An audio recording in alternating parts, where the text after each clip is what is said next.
بسم الله الرحمن الرحيم والعصر إن الإنسان لفي خسر إلا الذين آمنوا وعملوا الصالحات وتواصوا بالحق وتواصوا بالصبر.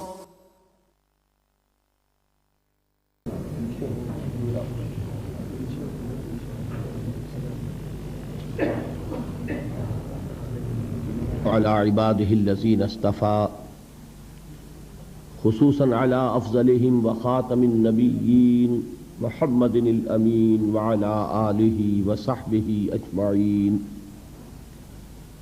أما بعد فقد قال الله تبارك وتعالى أعوذ بالله من الشيطان الرجيم بسم الله الرحمن الرحيم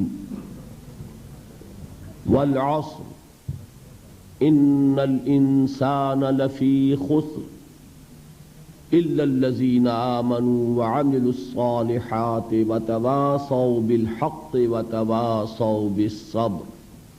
صدق الله العظيم. رب اشرح لي صدري ويسر لي أمري واحلل عقدة من لساني يفقهوا قولي. اللهم ربنا ألهمنا رشدنا وأعذنا من شرور أنفسنا. اللهم أرنا الحق حقا وارزقنا اتباعه وأرنا الباطل باطلا وارزقنا اجتنابه. اللهم وفقنا لما تحب وترضى. اللهم وفقنا أن نجاهد في سبيلك بأموالنا وأنفسنا. اللهم ارزقنا شهادة في سبيلك. آمین یا رب العالمین. محترم صدر محفل اور معزز حاضرین اور محترم خواتین، آپ کے علم میں ہے کہ مجھے آج قرآن حکیم کی روح سے راہ نجات کے موضوع پر گفتگو کرنی ہے، لیکن اس سے پہلے کہ میں آج کے موضوع پر گفتگو کا آغاز کروں، میں مناسب سمجھتا ہوں کہ میرا ایک تعارف تو کل محترم نسیم الدین صاحب نے کروایا تھا، اور وہ ایک رسم ہے، ایک عام روایت ہے، اس کی حد تک میں سمجھتا ہوں کہ تقاضا کل پورا ہو چکا ہے، لیکن یہ جو چند دن آپ حضرات کی صحبت میں بسر کرنے ہیں، تو آج میں یہ چاہتا ہوں کہ میں خود آپ کو یہ بتاؤں کہ میری زندگی میں وہ کون سا حادثہ ہوا جس کے نتیجے کے طور پر میں اپنا میڈیکل پروفیشن تج کر قرآن حکیم کے درس و تدریس یا دین کی دعوت و تبلیغ میں ہمتن لگ گیا. گویا کہ میں آج خود پہلے اپنا اور اپنے کام کا ایک تعارف آپ حضرات سے کرا رہا ہوں. میرے شعور کی سب سے زیریں اور تحتانی سطح پر یہ بات آپ نے کل محسوس کر لی ہوگی کہ سب سے گہرے نقوش علامہ اقبال مرحوم کی ملی شاعری کے ہیں.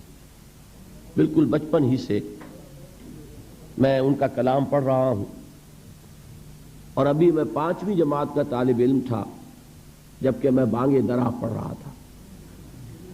اس سے ایک جذبہ ملی، خاص طور پر آپ کو معلوم ہے کہ اس میں ایک امید افزا پیغام ہے ملت اسلامیہ کے لیے کہ کتاب ملت بیضا کی پھر شیرازہ بندی ہے، یہ شاخ ہاشمی کرنے کو ہے پھر برگ و بر پیدا. نوا پیدا کرے بلبل کے ہو تیرے ترنم سے، کبوتر کے تنے نازک میں شاہی کا جگر پیدا. میں یہ عرض کر دوں کہ ہمارے جو قومی شاعر ہیں ان میں اس میں کوئی شک نہیں کہ اس صدی میں بر صغیر پاک و ہند میں پہلے نام آئیں گے علامہ شبلی کے اور مولانا حالی کے. مولانا حالی کی مسدس، اس میں کوئی شک نہیں ہے کہ جسے انگریزی میں ایپک میکنگ کتاب کہا جاتا ہے، یعنی زمانہ ساز کتب میں اس کا شمار ہے. لیکن آپ ایک بات نوٹ کریں گے کہ مسدس پر بحیثیت مجموعی ایک مایوسی کا رنگ غالب ہے۔ چنانچہ اس کے سرنامے کے جو 2 اشعار ہیں وہ آپ کو شاید یاد ہوں کہ پستی کا کوئی حد سے گزر نہ دیکھے، اسلام کا گر کر نہ ابھر نہ دیکھے، مانے نہ کبھی کہ مد ہے ہر جزر کے بعد، دریا کا ہمارے جو اتر نہ دیکھے۔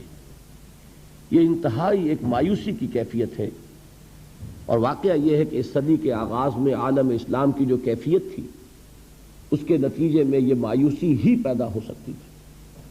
پہلی جنگ عظیم کے بعد وہ جو عظیم سلطنت عثمانیہ تھی وہ ختم ہو گئی، اس کا وجود تک باقی نہ رہا۔ دی گریٹ آٹومان امپائر نسیم منسیہ ہو گئی، چھوٹے چھوٹے ملک وجود میں آ گئے، اور وہ بھی کوئی برطانیہ کے پاس، کوئی فرانس کے پاس، کوئی اٹلی کے پاس، کوئی کسی اور کے پاس، پورا عالم اسلام مغربی اقوام کی براہ راست غلامی میں آ گیا۔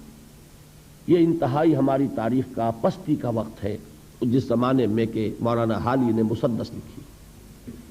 اس کے اختتام پر بھی جن حضرات کو مسدس سے کوئی دلی تعلق ہے، اور مجھے یہاں آ کر خاص محسوس ہوا کہ حافظ عرفان صاحب جو یہاں کی ایک جانی پہچانی شخصیت ہیں، انہیں مسدس میں سمجھتا ہوں کہ شاید اکثر و بیشتر یاد ہے، اور مجھے محسوس ہوا کہ واقعتاً وہ کتاب ایسی ہے کہ اس کے ساتھ ہمارا ایک ذہنی ربط و تعلق رہنا چاہیے۔ اس کے اختتام پر مناجات بحضور سرور کونین کے عنوان سے جو نظم ہے، اس کا بھی آغاز اسی سے ہوتا ہے کہ اے خاصہ خاصان رسول وقت دعا ہے، امت پہ تیری آ کے عجب وقت پڑا ہے، وہ دین جو بڑی شان سے نکلا تھا وطن سے پردیس میں، وہ آج غریب الغربا ہے۔ وہی مایوسی کی کیفیت۔ ہمارے قومی شعراء میں علامہ اقبال پہلی شخصیت ہے جن کے ہاں آپ کو دونوں رنگ ملیں گے۔ مرثیہ بھی کہا ہے انہوں نے، مسلمانوں کی جو اس وقت کی زبوں حالی تھی اس پر بھی تبصرہ کیا ہے، خون کے آنسو بھی روئے ہیں، لیکن ساتھ ہی ایک پیغام دیا ہے کہ اب دوبارہ دیکھیے ان کے اشعار، نکل کے صحرا سے جس نے روما کی سلطنت کو الٹ دیا تھا، سنا ہے یہ قدسیوں سے میں نے، وہ شیر پھر ہوشیار ہوگا۔ اب یہ جو انداز تھا، ایک خوشخبری، ایک امید افزا پیغام کہ اب پھر وہ وقت آئے گا کہ خلیل اللہ کے دریا میں ہوں گے پھر گوہر پیدا۔ اب پھر وہ دریا جو ہے توحید کا دریا، اللہ کے رسولوں کا وہ دریا، اب اس میں نئے موتی جو ہیں وہ پھر پیدا ہوں گے۔ تو یہ ایک امید افزا پیغام تھا۔ میرے ذہن پر، میرے احساسات پر، ابھی یہ لفظ حافظ صاحب نے استعمال کیا، میرے احساسات پر جو سب سے گہرا اثر ہے وہ علامہ اقبال کے اشعار کا ہے۔ کل بھی آپ نے نوٹ کیا ہوگا جواب شکوہ کا وہ شعر کہ وہ زمانے میں معزز تھے مسلمان ہو کر، اور تم خار ہوئے تاریک قرآن ہو کر، اور وقت فرصت ہے کہاں کام ابھی باقی ہے، نور توحید کا اتمام ابھی باقی۔ بہرحال اس کے بعد، اور بلکہ اس کے ساتھ یہ نوٹ کر لیجئے کہ تحریک پاکستان اس وقت چل رہی تھی، میرا وہ ہائی اسکول کا دور ہے، تو علامہ اقبال کی ملی شاعری سے متاثر ہو کر میں نے بھی ایک طالب علم کی حیثیت سے تحریک پاکستان میں حصہ لیا، اور حصار ڈسٹرکٹ مسلم اسٹوڈنٹس فیڈریشن کا میں جنرل سیکریٹری تھا۔ لیکن اسی زمانے میں مجھے مولانا ابوالکلام آزاد کی تحریروں سے بھی تعارف حاصل ہوا، اور خاص طور پر مولانا سید ابوالعلا مودودی کی تحریروں سے میں نے پڑھا ان دونوں حضرات کو۔ ظاہر بات ہے کہ مولانا ابوالکلام آزاد تو اس وقت کانگریس میں تھے، مولانا مودودی نے ایک علیحدہ جماعت اسلامی کے نام سے بنائی ہوئی تھی، تو مجھے ان سے علمی دلچسپی تو اس وقت ہوئی، لیکن عملی طور پر تحریک پاکستان ہی کا ایک ادنا اور ننھا سا کارکن نہ رہا۔ البتہ پاکستان بننے کے بعد پھر اب چونکہ وہ ملک جو اللہ نے ہمیں عطا فرمایا، در حقیقت اس ملک کا قیام تو پہلی منزل تھی ہماری، اصل سفر تو ابھی باقی تھا۔ اس ملک میں اسلام کا نفاذ، اسلام کا قیام، وہ جو قائد اعظم نے کہا تھا کہ ہم ایک ایسا خطہ زمین چاہتے ہیں کہ جس میں ہم اس جدید دور میں اسلام کے اصول اخوت و مساوات و حریت کا ایک نمونہ پیش کر سکیں، پوری دنیا کو دکھا سکیں کہ اسلام کیا ہے۔ اسلامی تہذیب کیا ہے، اسلامی تمدن کیا ہے، اسلامی قانون کیا ہے، اسلامی سیاست کیا ہے، اسلامی معیشت کیا ہے، اسلامی معاشرہ کسے کہتے ہیں. یہ اصل میں غرض تھی ہماری، یہ مقصد تھا جس کے لیے پاکستان حاصل کیا گیا. حصول پاکستان تو در حقیقت اس سفر کی پہلی منزل تھی، لیکن یہ کہ محسوس ایسا ہوا کہ شاید ہم نے اس پہلی منزل ہی کو آخری منزل سمجھ لیا، اور ہم نے آزادی کے جو مادی فوائد تھے ان کو سمیٹنے پر کمر کس لی. دولت، شہرت، عزت، اقتدار، یہی ہم میں سے اکثر کا مطمع نظر بن کر رہ گیا. اس صورت میں اب پاکستان میں اسلامی نظام کے قیام، بالفعل ایک اسلامی معاشرے کی تشکیل، ایک واقعتاً حقیقتاً اسلامی ریاست کا قیام، اس کے لیے پھر میں نے سن 47 سے سن 57 تک 10 سال جماعت اسلامی کی تحریک کے ساتھ بسر کیے. پہلے 7 سال اسلامی جمعیت طلبہ میں، اور جب میں 1954 میں MBBS سے فارغ ہو گیا تو جس دن میرا نتیجہ نکلا ہے اسی دن میں نے جمعیت طلبہ سے استعفیٰ لکھا اور جماعت اسلامی کی رکنیت کی درخواست کا جو فارم تھا پر کر دیا. 3 برس پھر لگ بھگ میں جماعت میں رہا ہوں. وہاں سے جو علیحدگی ہوئی اس کا سبب کیا تھا، یہ بات ہے اصل میں جو میں چاہتا ہوں کہ آپ کے سامنے آ جائے تو معلوم ہوگا کہ جو کچھ میں اب کر رہا ہوں اس کا کیا پس منظر ہے، صغرا کبرا کیا ہے، اس کی لاجک کیا ہے. میں نے یہ محسوس کیا کہ ہم اس ایزمپشن پر اور اس مفروضے پر آگے چل رہے ہیں کہ جب ہم سب مسلمان ہیں تو اسلامی نظام قائم ہو جانا چاہیے، جبکہ واقعہ یہ ہے کہ 200 برس کی غلامی نے اور مغربی تہذیب کے غلبے نے ہماری ایمان کی جڑوں کو کھوکھلا کر دیا. ہم مسلمان صرف وراثتاً ہیں، صرف نسلاً ہیں. ہم مسلمان اس لیے ہیں کہ مسلمان والدین کے ہاں پیدا ہو گئے، لیکن یہ کہ ہم نے شعور کے ساتھ اپنے ایک کانشس اور شعوری فیصلے کے طور پر اسلام کو قبول نہیں کیا. اور ایمان اگر ہم اپنے دلوں میں جھانکیں تو محسوس ہوگا کہ وہ صرف ایک ڈوگما ہے، ایک عقیدہ ہے، موروثی عقیدہ.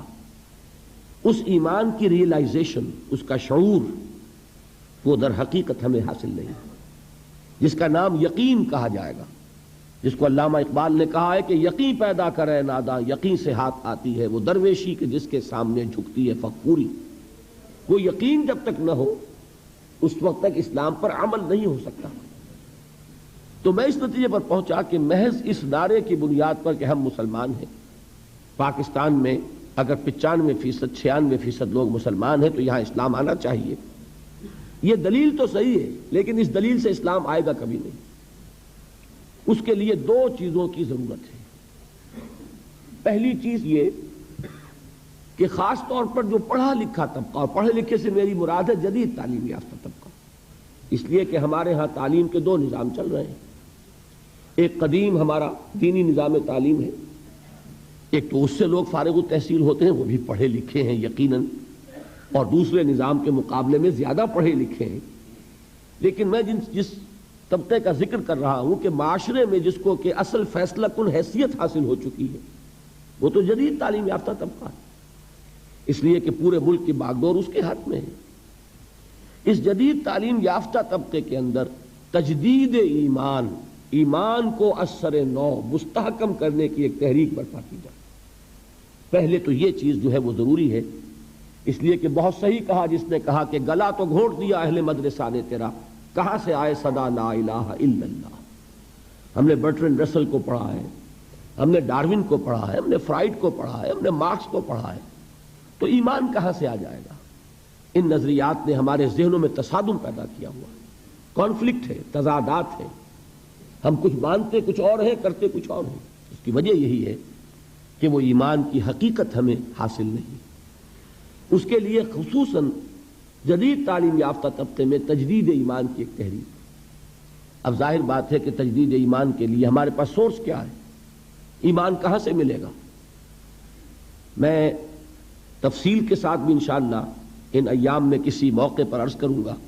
اس وقت اجمالاً صرف چونکہ عرض کر رہا ہوں، تو میں جس نتیجے پر پہنچا وہ یہ کہ منبع ایمان اور سرچشمہ یقین قرآن حکیم ہے۔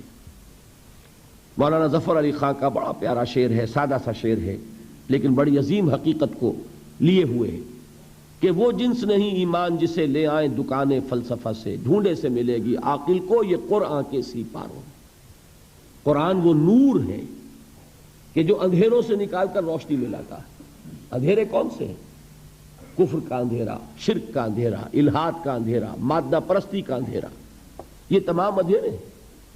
سورہ حدید میں فرمایا گیا هو الذی ينزل على عبده آیات بینات لیخرجکم من الظلمات الى النور وان اللہ بکم لرؤوف الرحیم۔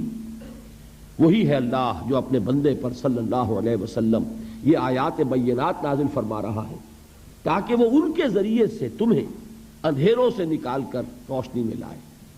تو یہ جو ظلمات ہیں، کفر اور شرک اور الحاد اور مادہ پرستی، ان کے اندھیروں سے نکالنے والی کوئی چیز ہے تو وہ قرآن مجید کا نور۔ تو پہلا فیصلہ میرا یہ ہوا کہ مجھے اپنی توانائیاں، اپنی قوتیں، اپنی صلاحیتیں جو بھی اللہ نے عطا فرمائی ہیں، ظاہر بات ہے لا یکلف اللہ نفسا الا وسعها، اللہ تعالیٰ نے ہر انسان کو جو بھی صلاحیتیں اسے عطا فرمائی ہیں اسی کے مطابق مکلف ٹھہرایا ہے۔ جس میں جتنی استعداد ہے اتنا ہی وہ ذمہ دار ہے، اتنا ہی جواب دہ ہوگا۔ زیادہ استعداد ہے زیادہ جواب دہی ہوگی، کم استعداد ہے کم محاسبہ ہوگا، یہ اللہ تعالیٰ کا قانون ہے۔ تو بہرحال جو بھی کچھ تھوڑی بہت حقیر سی جو بھی صلاحیت ہے، استعداد ہے، اس کا اولین مصرف ہوگا وہ جو میں نے کل حدیث نبوی کے حوالے سے آپ کے سامنے رکھا تھا کہ حضرت عثمان ابن عفان رضی اللہ تعالی عنہ ذو النورین وہ فرماتے ہیں کہ حضور نے ارشاد فرمایا صلی اللہ علیہ وسلم خیرکم من تعلم القرآن وعلمہ، تم میں سے بہترین لوگ وہ ہیں جو قرآن سیکھیں اور سکھائیں، قرآن کا علم حاصل کریں اور اسے دوسروں تک پہنچائیں۔ تو پہلی بات میں نے یہ طے کی، کون شخص چاہے گا کہ وہ اچھے سے اچھے کیریئر کو اڈاپٹ نہ کرے؟ ہر شخص یہی چاہتا ہے بہتر سے بہتر کیریئر اسے ملے، لہذا جب سب سے بہتر کیریئر یہ ہے خیرکم من تعلم القرآن وعلمہ، اور یہ کس کا فرمان ہے؟ الصادق المصدوق، جو سچے ہیں، جن کی سچائی کی گواہی اللہ نے دی۔ تو انہوں نے فرمایا کہ بہترین کیریئر یہ ہے، تو میں نے طے کیا کہ جہاں تک طبابت کا معاملہ ہے، میڈیکل پروفیشن ہے، مجھ سے کہیں زیادہ ماہر اطباء اور معالج موجود ہیں۔ یہ کام ایسا نہیں ہے کہ اس کی کوئی کمی واقع ہو جائے گی اگر میں نے اپنی توانائیوں میں اب میں نے اللہ کی اس کتاب کے لیے وقت نکالنا شروع کر دیا۔ تو بہتر سے بہتر معالجین موجود ہیں، مجھ سے بہت بہتر، بہت اعلیٰ کوالیفائڈ لوگ۔ لیکن واقعہ یہ ہے کہ اس دور میں ایک خلیج جو پیدا ہو چکی ہے ہمارے معاشرے میں کہ ایک طرف رجال دین ہیں جو دینی درسگاہوں سے پڑھ کر نکلتے ہیں، ایک طرف جدید یونیورسٹیوں سے اور کالجز سے پڑھ کر لوگ نکلتے ہیں، ان دونوں کے مابین کمیونیکیشن نہیں ہے۔ علماء علم کے پہاڑ ہیں لیکن جدید تعلیم یافتہ لوگوں سے ان کے ذہنی سطح پر گفتگو نہیں کر سکتے، وہ اپنی اصطلاحات میں کلام کرتے ہیں، اور وہ اصطلاحات جو ہیں جدید تعلیم یافتہ لوگوں کے چونکہ علم میں نہیں ہے لہذا ان تک وہ بات پہنچتی نہیں۔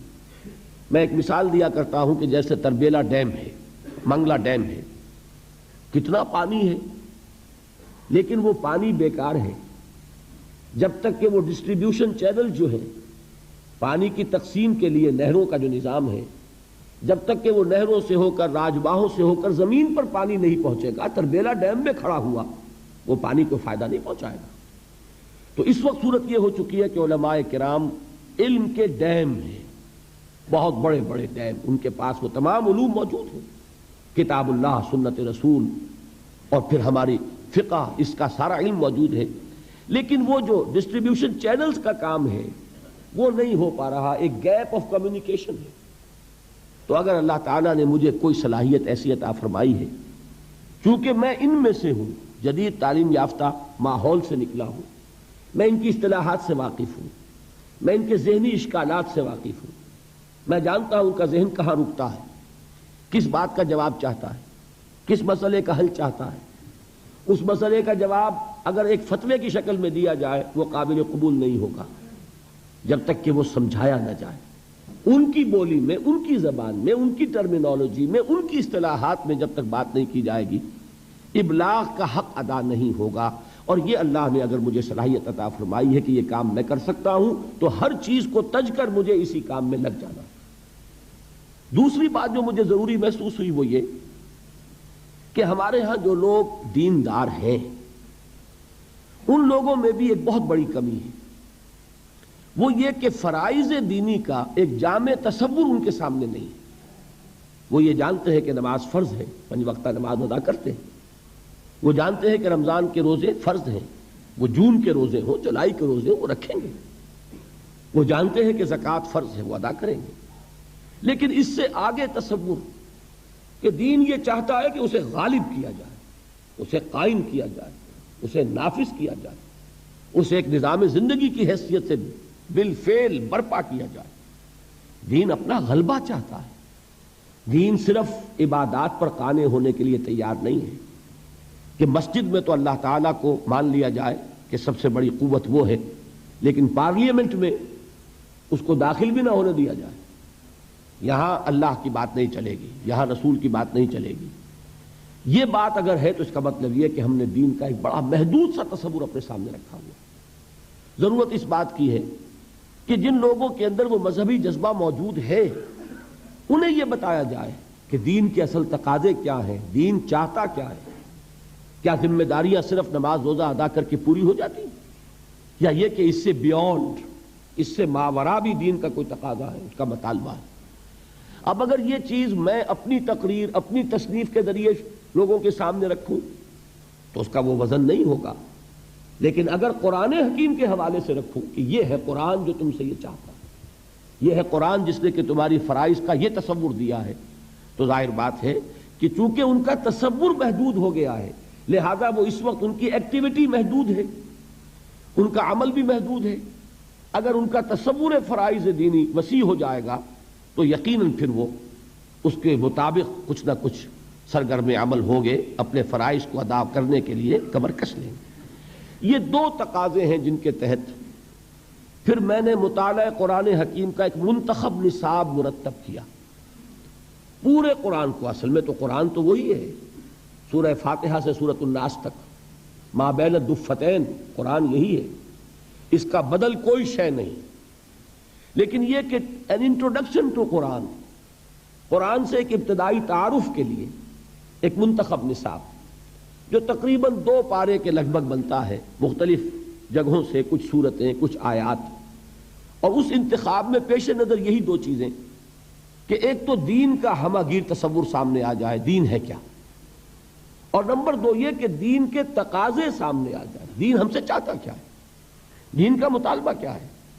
ایک شخص جو دعویٰ کرتا ہے کہ میں اسلام کو اپنے دین کی حیثیت سے قبول کرتا ہوں، تسلیم کرتا ہوں، اسے معلوم ہونا چاہیے کہ اس کے دینی فرائض کیا ہیں۔ ان 2 مقاصد کو سامنے رکھ کر میں نے ایک منتخب نصاب مرتب کیا۔ اب یہ 20واں سال ہے میری زندگی میں۔ 1965 میں نے اس کام کا آغاز کیا تھا، لاہور میں حلقہ مطالعہ قرآن قائم کیے، قرآنک اسٹڈی سرکلز۔ اللہ تعالیٰ نے کچھ خلق کا رجوع جو ہے یہ اللہ کے فیصلے کے تحت ہوتا ہے، لوگوں کی توجہ ہوئی۔ میرے درس میں اتوار کی چھٹی ہوتی تھی پاکستان میں اس زمانے میں، تو اتوار کی صبح میرا ایک درس ہوتا تھا بڑا، ویسے شام کو ہفتے کا کوئی دن فارغ نہیں تھا، لیکن یہ ہے کہ بڑا درس مرکزی جو ہے وہ اتوار کی صبح کو ہوتا تھا، پہلے مسجد خضرا سمن آباد میں اور پھر مسجد شہداء جو مال روڈ پر ہے لاہور میں۔ 700 افراد اس درس میں شریک ہوتے تھے بڑی پابندی کے ساتھ۔ یہ 700 کا عدد اس لیے ایک مرتبہ معلوم ہوا کہ ایک کتاب ایک روز ہم نے تقسیم کی اس درس میں، تو معلوم ہوا کہ اس کے 700 نسخے اس وقت لگے، جو لوگ موجود تھے انہوں نے لیے۔ یہ سارا کام میں کر رہا تھا تنہا، نہ کوئی تنظیم، نہ کوئی جماعت، نہ کوئی ادارہ، بالکل اپنی ذاتی حیثیت۔ لیکن یہ کہ اس کے بعد جب ہم خیالوں کا ایک حلقہ پیدا ہو گیا تو پھر 1972 میں یعنی 7 سال بعد پھر میں نے مرکزی انجمن خدام القرآن لاہور قائم کی۔ جو لوگ اس کام میں میرے ساتھ شریک ہونا چاہیں، ساتھی بننا چاہیں، اس لیے کہ اب اس کام کو آگے بڑھانے کے لیے پیسہ بھی درکار ہے، کتابیں چھپنی چاہیے، اور یہ کہ اس کام کو آگے بڑھانے کے لیے جو بھی مالی وسائل درکار ہیں وہ کسی فرد کا معاملہ ہوگا تو اس پر 100 طرح کی انگلیاں اٹھیں گی. ہو سکتا تھا اس سے پہلے میں نے اپنا دارالاشاعت قائم کیا ہوا تھا، لیکن یہ کہ میں نے اب انجمن کے تحت وہ سارا کام دے دیا تاکہ یہ کسی فرد کی ملکیت نہ ہو. میں آپ کو بتانا چاہتا ہوں کہ میری مطبوعات سے، میرے کیسٹس سے 1 پیسے کی آمدنی مجھے نہیں، میرا اس سے کوئی تعلق نہیں. اول تو میری مطبوعات کا جہاں تک تعلق ہے، انجمن خدام القرآن نے بھی اپنا اس پر کوئی رائلٹی، اپنا کوئی حق تصنیف نہیں رکھا. کھلی اجازت ہے، جو شخص چاہے ان کو چھاپے، بیچے یا ویسے ہی تقسیم کرے، عام دین کی تبلیغ کے لیے ان کو ڈسٹریبیوٹ کرے، کھلی اجازت ہے. یہ ہمارے ہر کتابچے پہ لکھا ہوا ہوگا. لیکن یہ کہ اس کے لیے بہرحال وسائل درکار تھے. تو مرکزی انجمن خدام القرآن قائم ہوئی 1972 میں. لیکن اس کے بعد ایک سوال پیدا ہوا کہ قرآن جو کچھ بتا رہا ہے، دین کے غلبے کی عملی جد و جہد، اب محض ایک انجمن سے تو کام نہیں چلے گا، اب ایک تنظیم درکار ہے، ایک جماعت درکار ہے، ایسے لوگوں کی جو اپنا تن من دھن اس کے لیے لگانے کے لیے تیار ہو جائے، جو اپنے آپ کو ایک ڈسپلن میں دینے کے لیے تیار ہو، جو سمع و طاعت کے نظام میں آنے کو تیار ہو. تو اس کے لیے پھر 1975 میں تنظیم اسلامی ہم نے قائم کی. جب تک میں تنہا کام کر رہا تھا اس تک میرا مطلب بھی ساتھ کے ساتھ جاری تھا. وہ حسرت موہانی کا بڑا پیارا شعر ہے، کیا طرفہ طبیعت ہے، کیا طرفہ تماشا ہے، حسرت کی طبیعت بھی ہے، مشق سخن جاری اور چکی کی مشقت بھی. تو میں مطلب بھی کرتا تھا اور یہ کام بھی کر رہا تھا، درس قرآن بھی تھا، میثاق بھی شائع کر رہا تھا، دارالاشاعت بھی تھا. لیکن سن 71 کے حج کے موقع پر میں نے فیصلہ کیا، یہ فروری سن 71 کی بات ہے، کہ اب میری جتنی توانائیاں ہیں، جو قوتیں ہیں، جو صلاحیتیں ہیں، وہ اب ہمہ تن ہمہ وقت اسی کام کے لیے وقف رہیں گی. چنانچہ میں نے اپنے مطلب کو بند کیا اور اس کے بعد سے اب تک میں نے پھر کوئی 1 منٹ بھی کسی معاشی جد و جہد میں صرف نہیں کیا. باقی یہ ہے کہ اللہ تعالیٰ صورت پیدا کرتا ہے، رزاق وہ ہے، اس نے آج تک کوئی تنگی نہیں آنے دی، کوئی میرے لیے مشکل مرحلہ نہیں آیا. اللہ تعالیٰ امتحان آزمائش سے بچا کر رکھے اور آزمائے تو اس میں استقامت عطا فرمائے کہ وہ بھی صرف اسی کی توفیق سے انسان کسی امتحان میں کامیاب ہو سکتا ہے.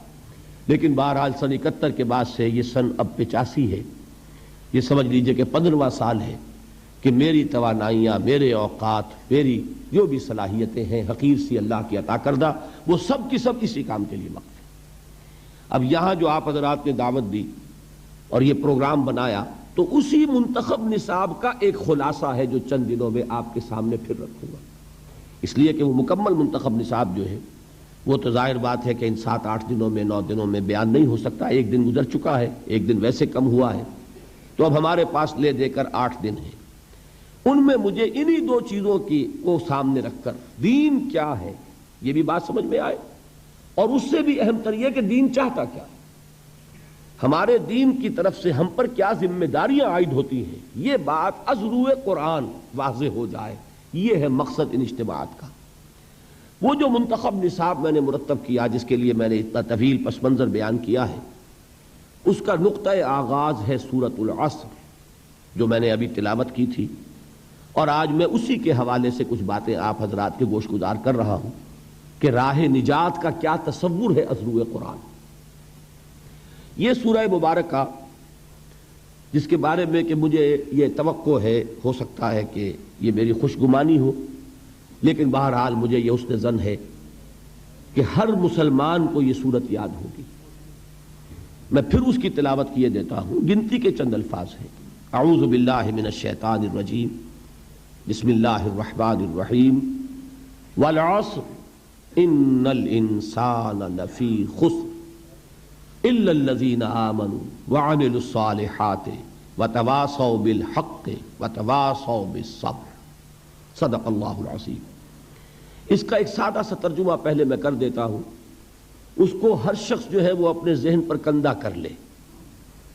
والعصر زمانے کی قسم ہے، ان الانسان لفی خسر، تمام انسان خسارے میں ہیں، ٹوٹے میں ہیں، گھاٹے میں ہیں، نقصان میں ہیں، تباہی اور بربادی کے کا نوالا بننے والے ہیں. الا الذین آمنوا، سوائے ان کے جو ایمان لائے، وعملوا الصالحات، اور انہوں نے نیک عمل کیے، وتواصوا بالحق، اور انہوں نے حق کی ایک دوسرے کو وصیت اور تاکید کی، وتواصوا بالصبر، اور انہوں نے صبر کی ایک دوسرے کو تلقین کی۔ اب اس صورت کو اپنے ذہن میں رکھیے، مجھے کچھ تھوڑی سی ہچکچاہٹ یا رکاوٹ طبیعت میں محسوس ہو رہی ہے کہ اس سورہ مبارکہ کا میں نے بارہا درس دیا، ان کے متعدد کیسٹس موجود ہیں، خیال ہوتا ہے کہ ہو سکتا ہے آپ میں سے بہت سے حضرات نے وہ دروس سنے ہوں، ان کے لیے گویا کہ ایک تکرار ہو جائے گی۔ اس پر میری ایک تقریر بھی مطبوعہ ہے، ایک تحریر بھی چھپی ہوئی، تو بہت سے حضرات کے سامنے وہ چیزیں بھی شاید ہوں، لیکن میں یہ سمجھتا ہوں کہ قرآن مجید کا معاملہ چونکہ یہ ہے کہ اس کے لیے تکرار اور اعادہ، جیسا کہ میں نے کل حضور کے الفاظ میں آپ کو سنایا تھا کہ یہ وہ چیز نہیں ہے لا یخلق عن کثرت الرد، یہ بار بار کے تکرار اور اعادے سے اس پر کوئی باسی پن طاری نہیں ہوتا۔ یہ وہ کتاب نہیں ہے کہ جس کو چند مرتبہ پڑھنے کے بعد انسان محسوس کرے اب کیا پڑھنا ہے، پڑھ لیا، سمجھ لیا۔ یہ کتاب تو وہ ہے کہ ہر بار پڑھو گے اس میں ایک ندرت کا احساس ہوگا، اس کی رعنائی، اس کا حسن جو ہے ہر بار ایک نئی شان کے ساتھ تمہارے سامنے آئے۔ تو یہ حضور صلی اللہ علیہ وسلم کا فرمان ہے، تو یہی فرمان اس وقت مجھے ایک سہارا دے رہا ہے نفسیاتی اعتبار سے کہ چاہے میں نے سورہ مبارکہ کو بارہا بیان کیا ہو، لیکن آج پھر کوشش کر رہا ہوں اللہ تعالیٰ سے توفیق طلب کرتے ہوئے کہ وہ مجھے صحیح اور دل نشین پیرائے میں اس سورہ مبارکہ کے مفاہیم اور اس کے معنی اور مراد کو آپ کے سامنے پیش کرنے کی توفیق عطا فرمائے، اور اللہ تعالیٰ آپ کے ذہن کے دروازے بھی اس کے لیے کھول دے اور دلوں کے دروازے بھی کھول دے۔ دیکھیے 4 چیزیں اس سورہ مبارکہ کے بارے میں ابتدائی ہیں، وہ گن کر یاد کر لیں۔ نمبر 1، یہ قرآن حکیم کی مختصر ترین صورتوں میں سے ایک ہے، اس کی کل 3 آیات ہیں، اور 3 آیات سے کم پر کوئی سورت قرآن مجید میں مشتمل نہیں۔ اسی کے ساتھ ذہن میں یہ بات لے آئیے کہ جن رکعتوں میں نماز کی ہم سورہ فاتحہ کے ساتھ کچھ قرآن مجید اور پڑھتے ہیں، اس کا بھی نصاب 3 آیات کا ہے۔ بڑی آیت ہو، آیت الکرسی ہو، تو وہ 1 آیت بھی کفایت کر جائے گی، لیکن یہ کہ عام طور پر 3 آیات کی تلاوت جو ہے ہر رکعت کے اندر، جن رکعتوں میں کہ سورہ فاتحہ کے بعد قرآن مجید کا کچھ حصہ ملایا جاتا ہے، یہ نبی اکرم صلی اللہ علیہ وسلم کی ہدایت ہے۔ اور 3 آیات سے کم پر قرآن مجید کی کوئی صورت مشتمل نہیں، اور عجیب حسن اتفاق ہے، شاید کبھی آپ کا ذہن ادھر منتقل نہ ہوا ہو کہ 3 ہی صورتیں ہیں قرآن مجید کی جو 3 آیات پر مشتمل ہیں۔ سورۃ العصر، سورۃ الکوثر، انا اعطیناک الکوثر فصل لربک وانحر ان شانئک ھو الابتر، اور سورۃ النصر، یہ 3 صورتیں ہیں 3 آیات پر مشتمل۔ تو ظاہر ہو گیا کہ قرآن مجید کی مختصر ترین 3 صورتوں میں سے ایک صورت سورۃ العصر ہے۔ نمبر 2، یہ قرآن حکیم کی اولین صورتوں میں سے ہے۔ آپ کو معلوم ہے کہ قرآن مجید کی تنزیل مکمل ہوئی ہے 22 برس میں۔ 23 برس جس کو کہہ دیا جاتا ہے وہ اصل میں 23 برس قمری ہے، اور ہمارا ذہن چونکہ آج کل جو ہے وہ تو شمسی تقویم کا عادی ہے، ہم انگریزی مہینوں کو زیادہ جانتے ہیں بنسبت اسلامی مہینوں کے، اس کے حساب سے اگر آپ لگائیں گے تو 22 برس ہے۔ 610 عیسوی میں حضور پر پہلی وحی نازل ہوئی، اور 632 عیسوی میں حضور صلی اللہ علیہ وسلم کا وصال ہوا۔ تو یہ 22 برس میں قرآن نازل ہوا، تھوڑا تھوڑا تھوڑا تھوڑا۔ اور قرآن مجید کے نزول میں ایک ترتیب یہ بھی رہی ہے، شروع میں بہت تھوڑا تھوڑا حصہ نازل ہوا، اور اکثر صورتیں جو ہیں آخری پارے کی، جو سب سے چھوٹی صورتیں ہیں قرآن مجید کی، وہی ہے کہ جو سب سے پہلے نازل ہوئی۔ تو یہ چھوٹی چھوٹی صورتیں جو ہیں یہ وہ ہیں کہ جنہوں نے آ کر ایک ہلچل مچا دی تھی۔ کوئی حالی کے اشعار ہے کہ وہ بجلی کا کڑکا تھا یا صوت ہادی، عرب کی زمین جس نے ساری ہلا دی، وہ آیات یہی تھی، یہی چھوٹی چھوٹی صورتیں کہ جو آخری پارے میں ہیں، انہوں نے ایک ہلچل پیدا کر دی۔ جس سے کہ وہاں بات آئی عما یتساءلون عن النبأ العظیم الذی هم فیہ مختلفون، یہ کس چیز کے بارے میں چہمے گوئیاں ہو رہی ہیں؟ اس بڑی خبر کے بارے میں جس کے بارے میں کہ ان کے مابین اختلاف ہو گیا۔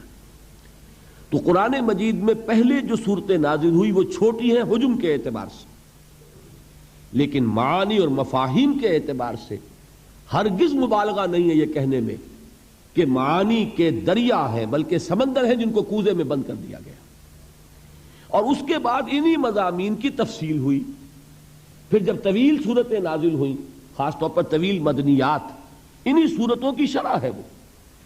چنانچہ سورہ ہود میں اللہ تعالیٰ نے خود قرآن مجید کا تعارف کرایا ہے، الف لام را کتاب احکمت آیاتہ ثم فصلت من لدن حکیم خبیر، یہ وہ کتاب ہے قرآن جس کی آیات پہلے محکم کی گئیں، مضبوط کی گئیں، یہ چھوٹے چھوٹے جملوں کے اندر معانی کے سمندر جو ہیں وہ بند کیے گئے، پھر ایک حکیم اور خبیر ہستی کی طرف سے ان کی تفصیل بیان ہوئی۔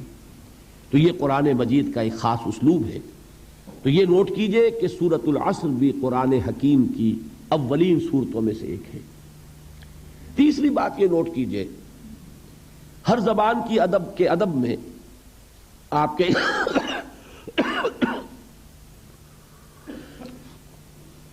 آپ کے علم میں یہ بات ہوگی یقیناً کہ ایک اصطلاح ہے سہل ممتنع،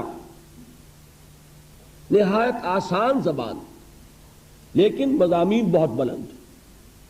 بھاری بھرکم اصطلاحات میں اونچی باتیں بیان کرنا آسان ہے، مضامین بلند ہو لیکن زبان سادہ ہو یہ مشکل ہے۔ اس کو کہتے سہل ممتنع، بظاہر تو بہت سہل نظر آئے لیکن آپ ویسا کلام خود کہنا چاہیں تو دانتوں پسینہ آ جائے۔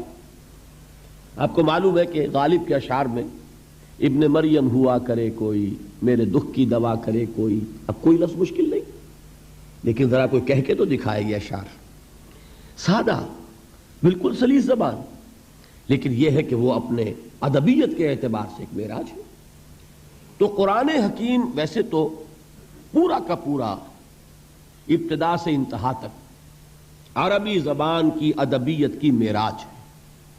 کل میں بیان کر چکا ہوں کہ اس کے اعجاز کا سب سے نمایاں پہلو اور سب سے اولین پہلو یہی تھا جس پر کہ اس نے چیلنج کیا ہے تحدی کے ساتھ کہ اگر تم مقابلہ کر سکتے ہو تو کرو، فاتو بسورۃ من مثلہ، لے آؤ ایک ہی صورت اس جیسی جس کا مقابلہ کوئی نہیں کر سکا، کوئی جھوٹ موٹ کو بھی میدان میں کھڑا نہیں ہو سکا کہ میں اس چیلنج کو قبول کرتا ہوں۔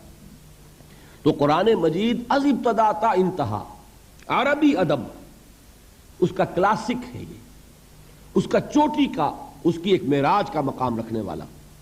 لیکن اس میں بعض مواقع ایسے ہوتے ہیں، جیسے میں نے سورۃ الرحمن کے بارے میں حضور کی حدیث کل سنائی، سورۃ الرحمن عروس القرآن، یہ قرآن کی دلہن ہے، اس میں صوتی آہنگ ہے، اس کا اپنا ایک میوزک ہے، اس کے اپنے اندر ایک غنا ہے، اس کے الفاظ کا ظاہری حسن ہے۔ اب یہ خصوصیت ہے سورہ رحمان کی۔ اسی طرح سہل ممتنع کے اعتبار سے قرآن مجید کی اہم ترین سورت سورۃ العصر ہے، اس میں کوئی لفظ مشکل نہیں، والعصر۔ دیکھیے عام اردو دان جو لوگ ہیں وہ بھی یہ الفاظ استعمال کرتے ہیں، ہم عصر الفاظ، ہم عصر اشخاص، کانٹمپریریز جو ایک زمانے میں رہتے ہو، ہم عصر، عصر حاضر، عصر رواں، سب بولتے ہیں یہ الفاظ۔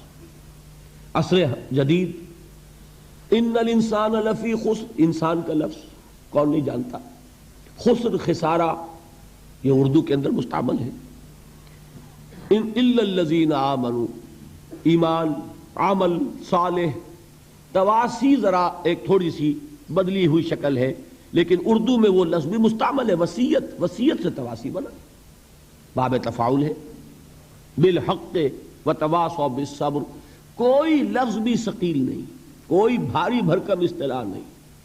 لیکن جیسا کہ میں آپ حضرات کے سامنے کوشش کروں گا کہ اس کے مفاہیم کو کسی درجے میں بیان کروں، اندازہ ہوگا کہ یہ جہاں تک علم اور حکمت کی معراج کا تعلق ہے، فلسفہ اور فلسفے کے چوٹی کے مسائل وہ اس صورت میں موجود ہیں، لیکن یہ کہ کوئی لفظ بھاری نہیں، کوئی ثقیل نہیں۔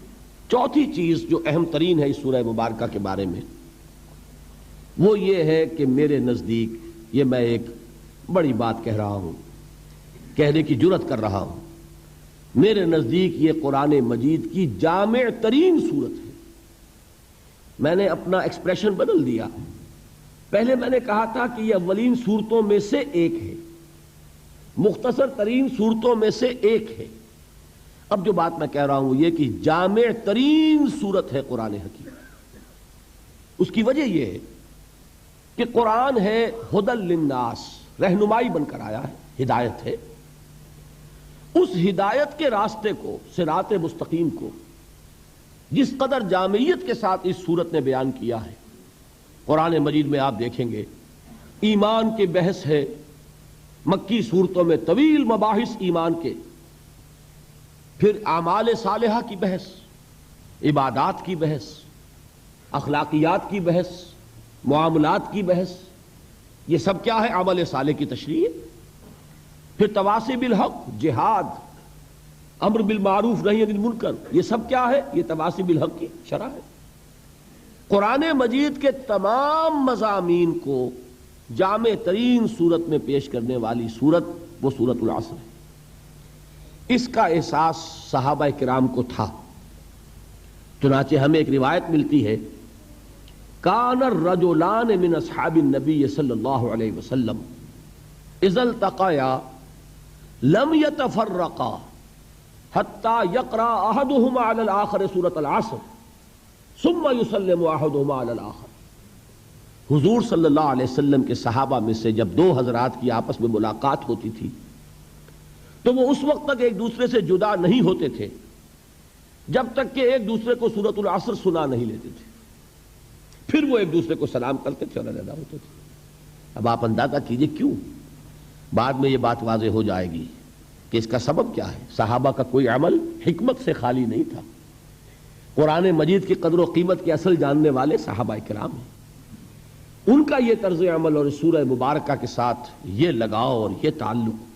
ویسے آپ کو معلوم ہے قرآن مجید کی سورتوں کی سردار کون سی سورت ہے؟ سورۃ الاخلاص، اس لیے کہ اس کو حضور نے سنو سے قرآن کے مساوی قرار دیا، ایک تہائی قرآن کے برابر۔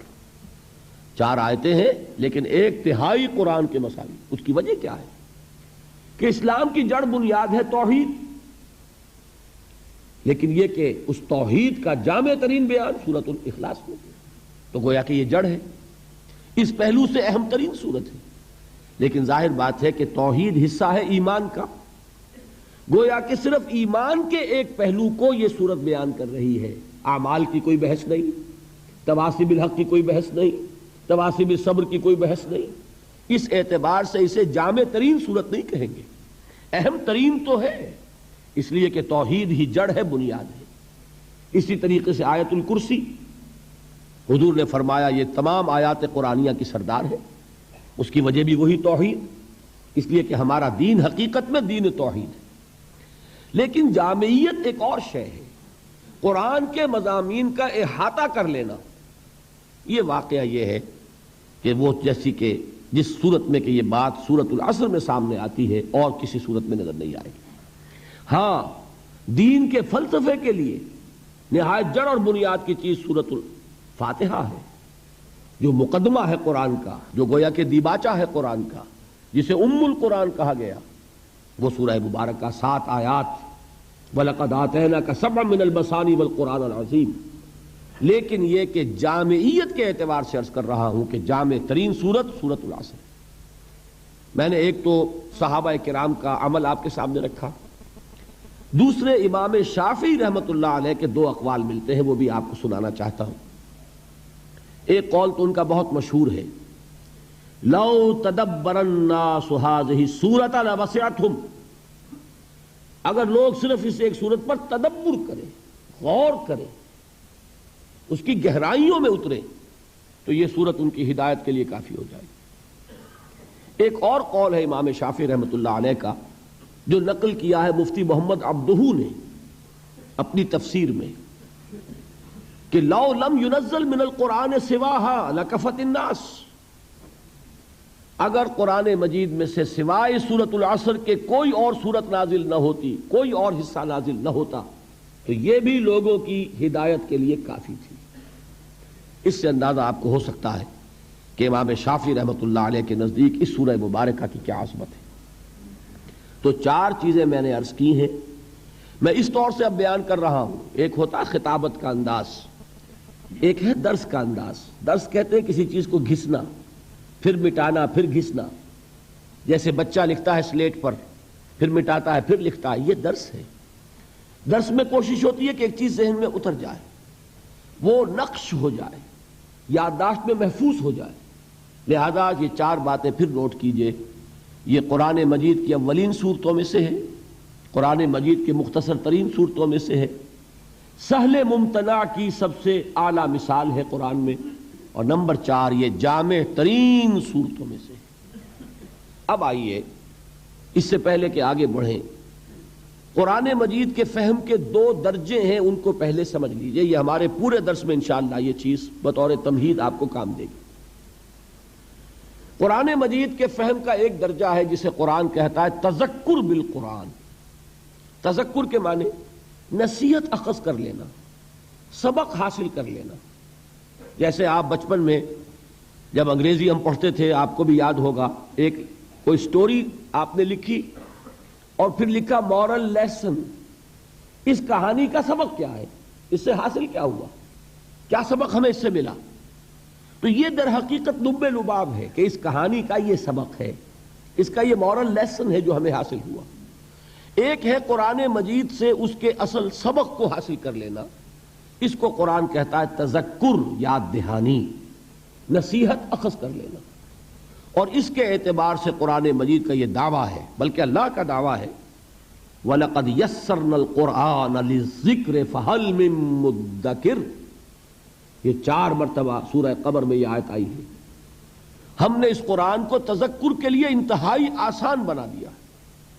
یہ اتنی سادہ کتاب ہے، کتاب مبین، ایک شخص اس کو پڑھتا چلا جائے، وہ فلسفی نہ ہو، منطقی نہ ہو، اس نے کوئی اعلیٰ علوم حاصل نہ کیے ہوں، لیکن اگر اس کا تھوڑا سا عربی زبان کے ساتھ اس کی ایک یعنی واقفیت کا معاملہ ہو تو وہ اس سے جو اس کا اصل لب لباب ہے وہ حاصل کرتا چلا جائے۔ اس لیے کہ دیکھیے قرآن مجید نازل ہوا انسانوں کی ہدایت کے لیے۔ انسانوں میں بدو بھی تھے، انسانوں میں کاشتکار بھی ہیں، انسانوں میں مزدور بھی ہیں، انسانوں میں فلسفی بھی ہیں، حکماء بھی ہیں، اہل منطق بھی ہیں۔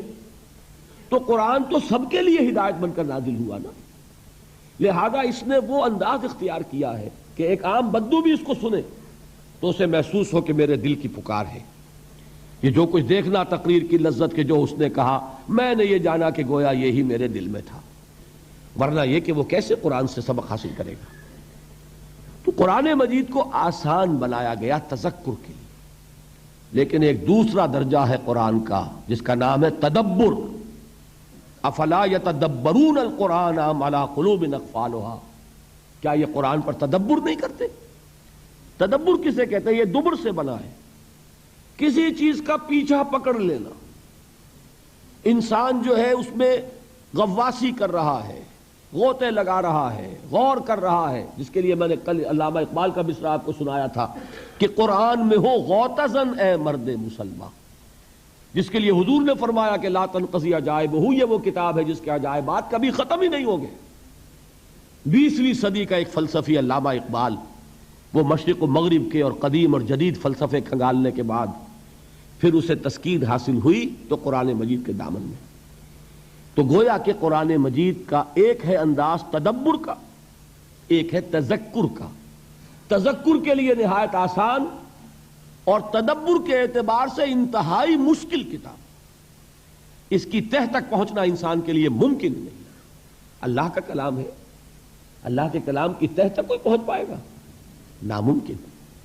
یہ ایک باؤنڈ لیس ہے، اس کی کوئی حدود نہیں ہے، یہ کلام مطلق ہے۔ کلام متکلم کی صفت ہوتا ہے، یہ کلام ہے اللہ کا، یہ اللہ کی صفت ہے۔ تو اللہ کی صفت جیسے اللہ کی ذات جو ہے وہ باؤنڈ لیس ہے، مطلق ہے، لا محدود، لا متناہی، اسی طرح یہ قرآن لا محدود، لا متناہی، اس کی تہ تک پہنچنا کسی کے لیے ممکن نہیں۔ اسی لیے حضور نے فرمایا لا تنقضی عجائبہ، اس کے عجائب کبھی ختم نہیں ہوگی، اس پر غور کرنے والے غور کرتے رہیں گے، علم اور حکمت کے موتی نکالتے چلے جائیں گے، لیکن یہ کہ اس کی یہ کان ختم ہونے والی نہیں ہے، ہر دور میں نئے موتی، نئے علم و حکمت کی جواہرات جو ہے وہ اس سے نکالے جاتے رہے۔ تو تدبر کے اعتبار سے میں آپ کو ایک روایت سناتا ہوں۔ حضرت عبداللہ ابن عمر رضی اللہ تعالی عنہما صحابی ہیں، حضرت عمر کے صاحبزادے ہیں، خود صحابی ہیں۔ وہ یہ فرماتے ہیں کہ میں نے صرف سورہ بقرہ پر 8 برس تک تدبر کیا۔ اب آپ بتائیے، انہیں عربی نہیں سیکھنی تھی، صرف و نحو نہیں سیکھنی تھی، عربی مادری زبان، انہیں جسے ہم کہتے ہیں شان نزول، اس کے لیے کوئی کھود کرید کرنے کی ضرورت نہیں تھی، وہ تو خود اس ماحول میں تھے جس میں قرآن نازل ہو رہا ہے، وہ سارا پس منظر ان کی نگاہوں کے سامنے ہے۔ He was himself a part of that environment، وہ تو خود اس ماحول کا ایک جز تھے جس ماحول میں قرآن نازل ہو رہا ہے، تو انہیں تو کوئی چھان بین کرنے کی ضرورت نہیں کہ یہ آیت کس واقعے پر نازل ہوئی، اس آیت کا کیا پس منظر ہے، اس کا کیا شان نزول ہے۔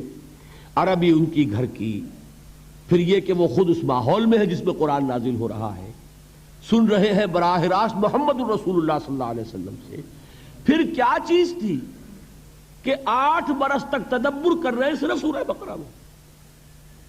سورہ بقرہ قرآن مجید کا 12واں حصہ بنے گا نا، 12ویں سے بھی کم، 13واں بنے گا شاید، اس حساب سے جمع کیجئے تو 13 8 104 104 برس تو ہونے چاہیے تو قرآن مجید پر تدبر کے۔ کس کو؟ صحابی کو۔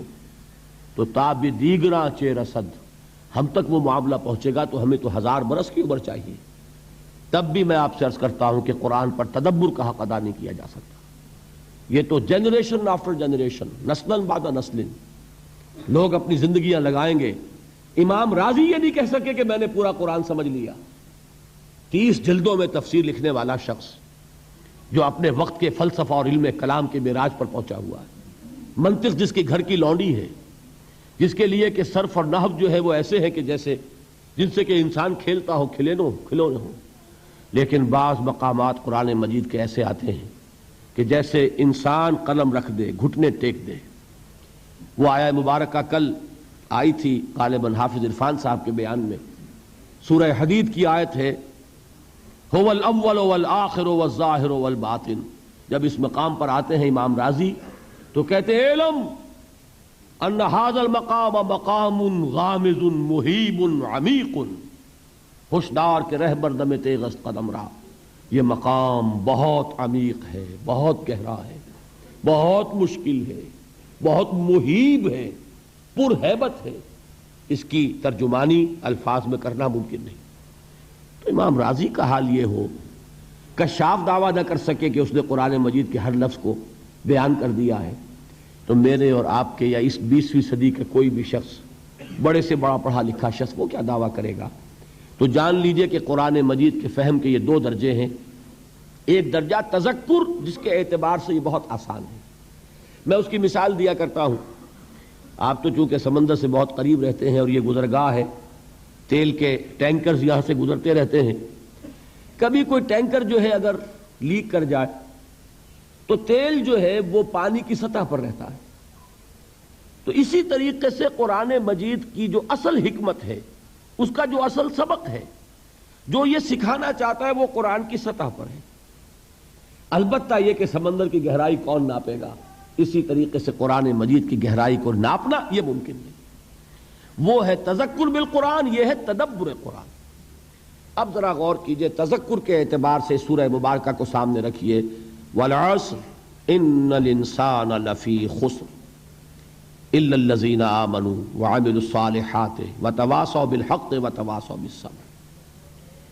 یہ دیکھیے ایک جملہ بنا ہے، اتنی سی صرف و نحو تو میں سمجھتا ہوں کہ آپ میں سے اکثر حضرات کو آتی ہوگی، عربی بول چال تو آپ کو سب کو ہی آ گئی ہے یہاں پہ جو رہتے ہیں، تھوڑی سی صرف و نحو۔ والعصر، زمانے کی قسم ہے، جملہ پورا نہیں ہوا، آیت پوری ہو گئی، جملہ تو پورا نہیں جب تک کہ یہ نہ بتایا جائے کہ قسم کس چیز پر کھائی گئی۔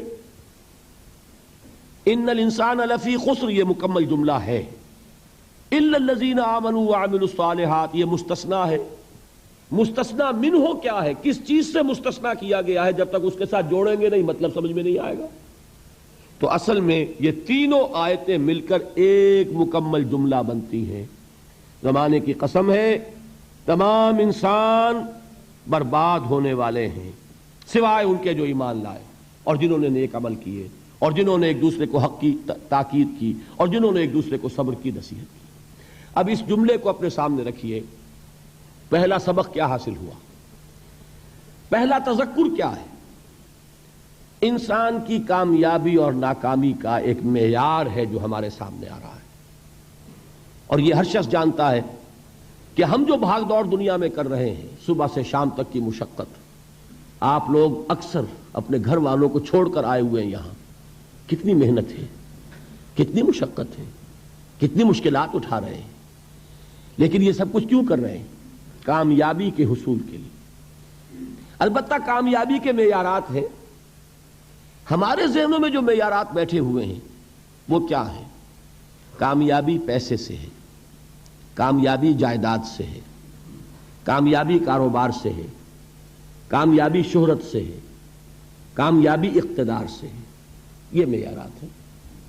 جو جتنا دولت مند اتنا کامیاب، جو جتنا مشہور اتنا کامیاب، جو جتنا پاپولر اتنا کامیاب، جو حکومت پر پہنچ گیا کامیاب، جس نے بڑا کاروبار جما لیا کامیاب، جس نے بہت جائیداد بنا لی کامیاب۔ یہی ہے اصل میں ساری بس کی گانٹھ۔ جو تصور کامیابی کا ہوگا اسی کے مطابق آپ کی بھاگ دوڑ ہوگی، اسی کے لیے جد و جہد ہوگی، اسی کے لیے توانائیاں صرف ہوں گی، اسی کے لیے دن رات کی مشقت ہوگی۔ یہ ہے اصل شے جس کی یہاں نفی ہو رہی ہے۔ کامیابی دولت سے نہیں، کامیابی شہرت سے نہیں، کامیابی اقتدار اور طاقت اور حکومت سے نہیں، بلکہ کامیابی ہے ایمان سے، عمل صالح سے، تواصی بالحق سے، تواصی بالصبر سے۔ آپ غور کیجئے اس نقطہ نظر کا، اس ایٹیچیوڈ کا، یہ جو مینٹل ایٹیچیوڈ ہے، اس کا بدل جانا ہی انسانی شخصیت کے اندر انقلاب برپا کرے گا۔ اب آپ کا نتیجہ کیا نکلا؟ اگر تو دولت سے کامیابی ہوتی تو قارون بہت کامیاب تھا، اگر حکومت سے کامیابی ہوتی تو فرعون اور نمرود بہت کامیاب تھے۔ کامیابی ان سے نہیں ہے۔ کامیابی انسان دولت میں قارون کی دولت تک پہنچ جائے اور دنیا میں دبدبہ اور اقتدار اور سلطنت اور حکومت کے اعتبار سے وہ نمرود اور فرعون کا مقام حاصل کر لے، وہ ناکام ہے، خائب ہے، خاسر ہے، برباد ہے۔ اور ابو ذر غفاری کامیاب ہیں، چاہے ان کے پاس کچھ نہیں تھا، جھونپڑی تک نہیں تھی، کوئی گھر نہیں تھا۔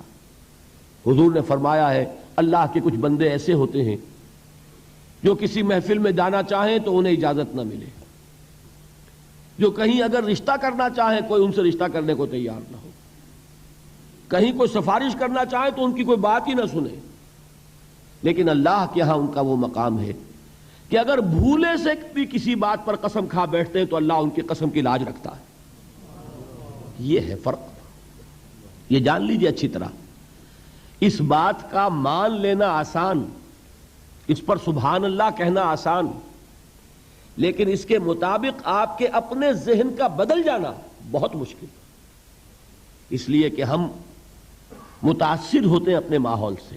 کوئی بڑا محل ہے، دیکھ کر ایک دفعہ جھرجھری آتی ہے، کوئی بڑی سی 20 فٹ لمبی کار سناٹے کے ساتھ آپ کے پاس سے گزر گئی، ایک دفعہ اعصاب کے اندر ارتعاش ہوتا ہے، محسوس ہوتا ہے بڑے یہ نصیبے والے لوگ ہیں، بڑے خوش نصیب، بڑے کامیاب، حالانکہ کچھ معلوم نہیں کہ یہی سب سے بڑی بد نصیبی ہو سکتا ہے کہ یہی سب سے بڑی ناکامی ہو۔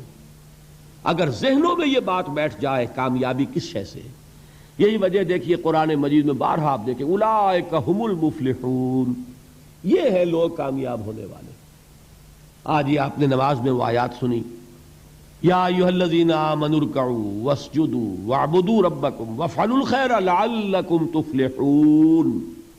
اے ایمان والو، رکوع کرو، سجدہ کرو، اپنے رب کی پرستش اور بندگی کرو اور اچھے کام کرو تاکہ تم کامیاب ہو جاؤ۔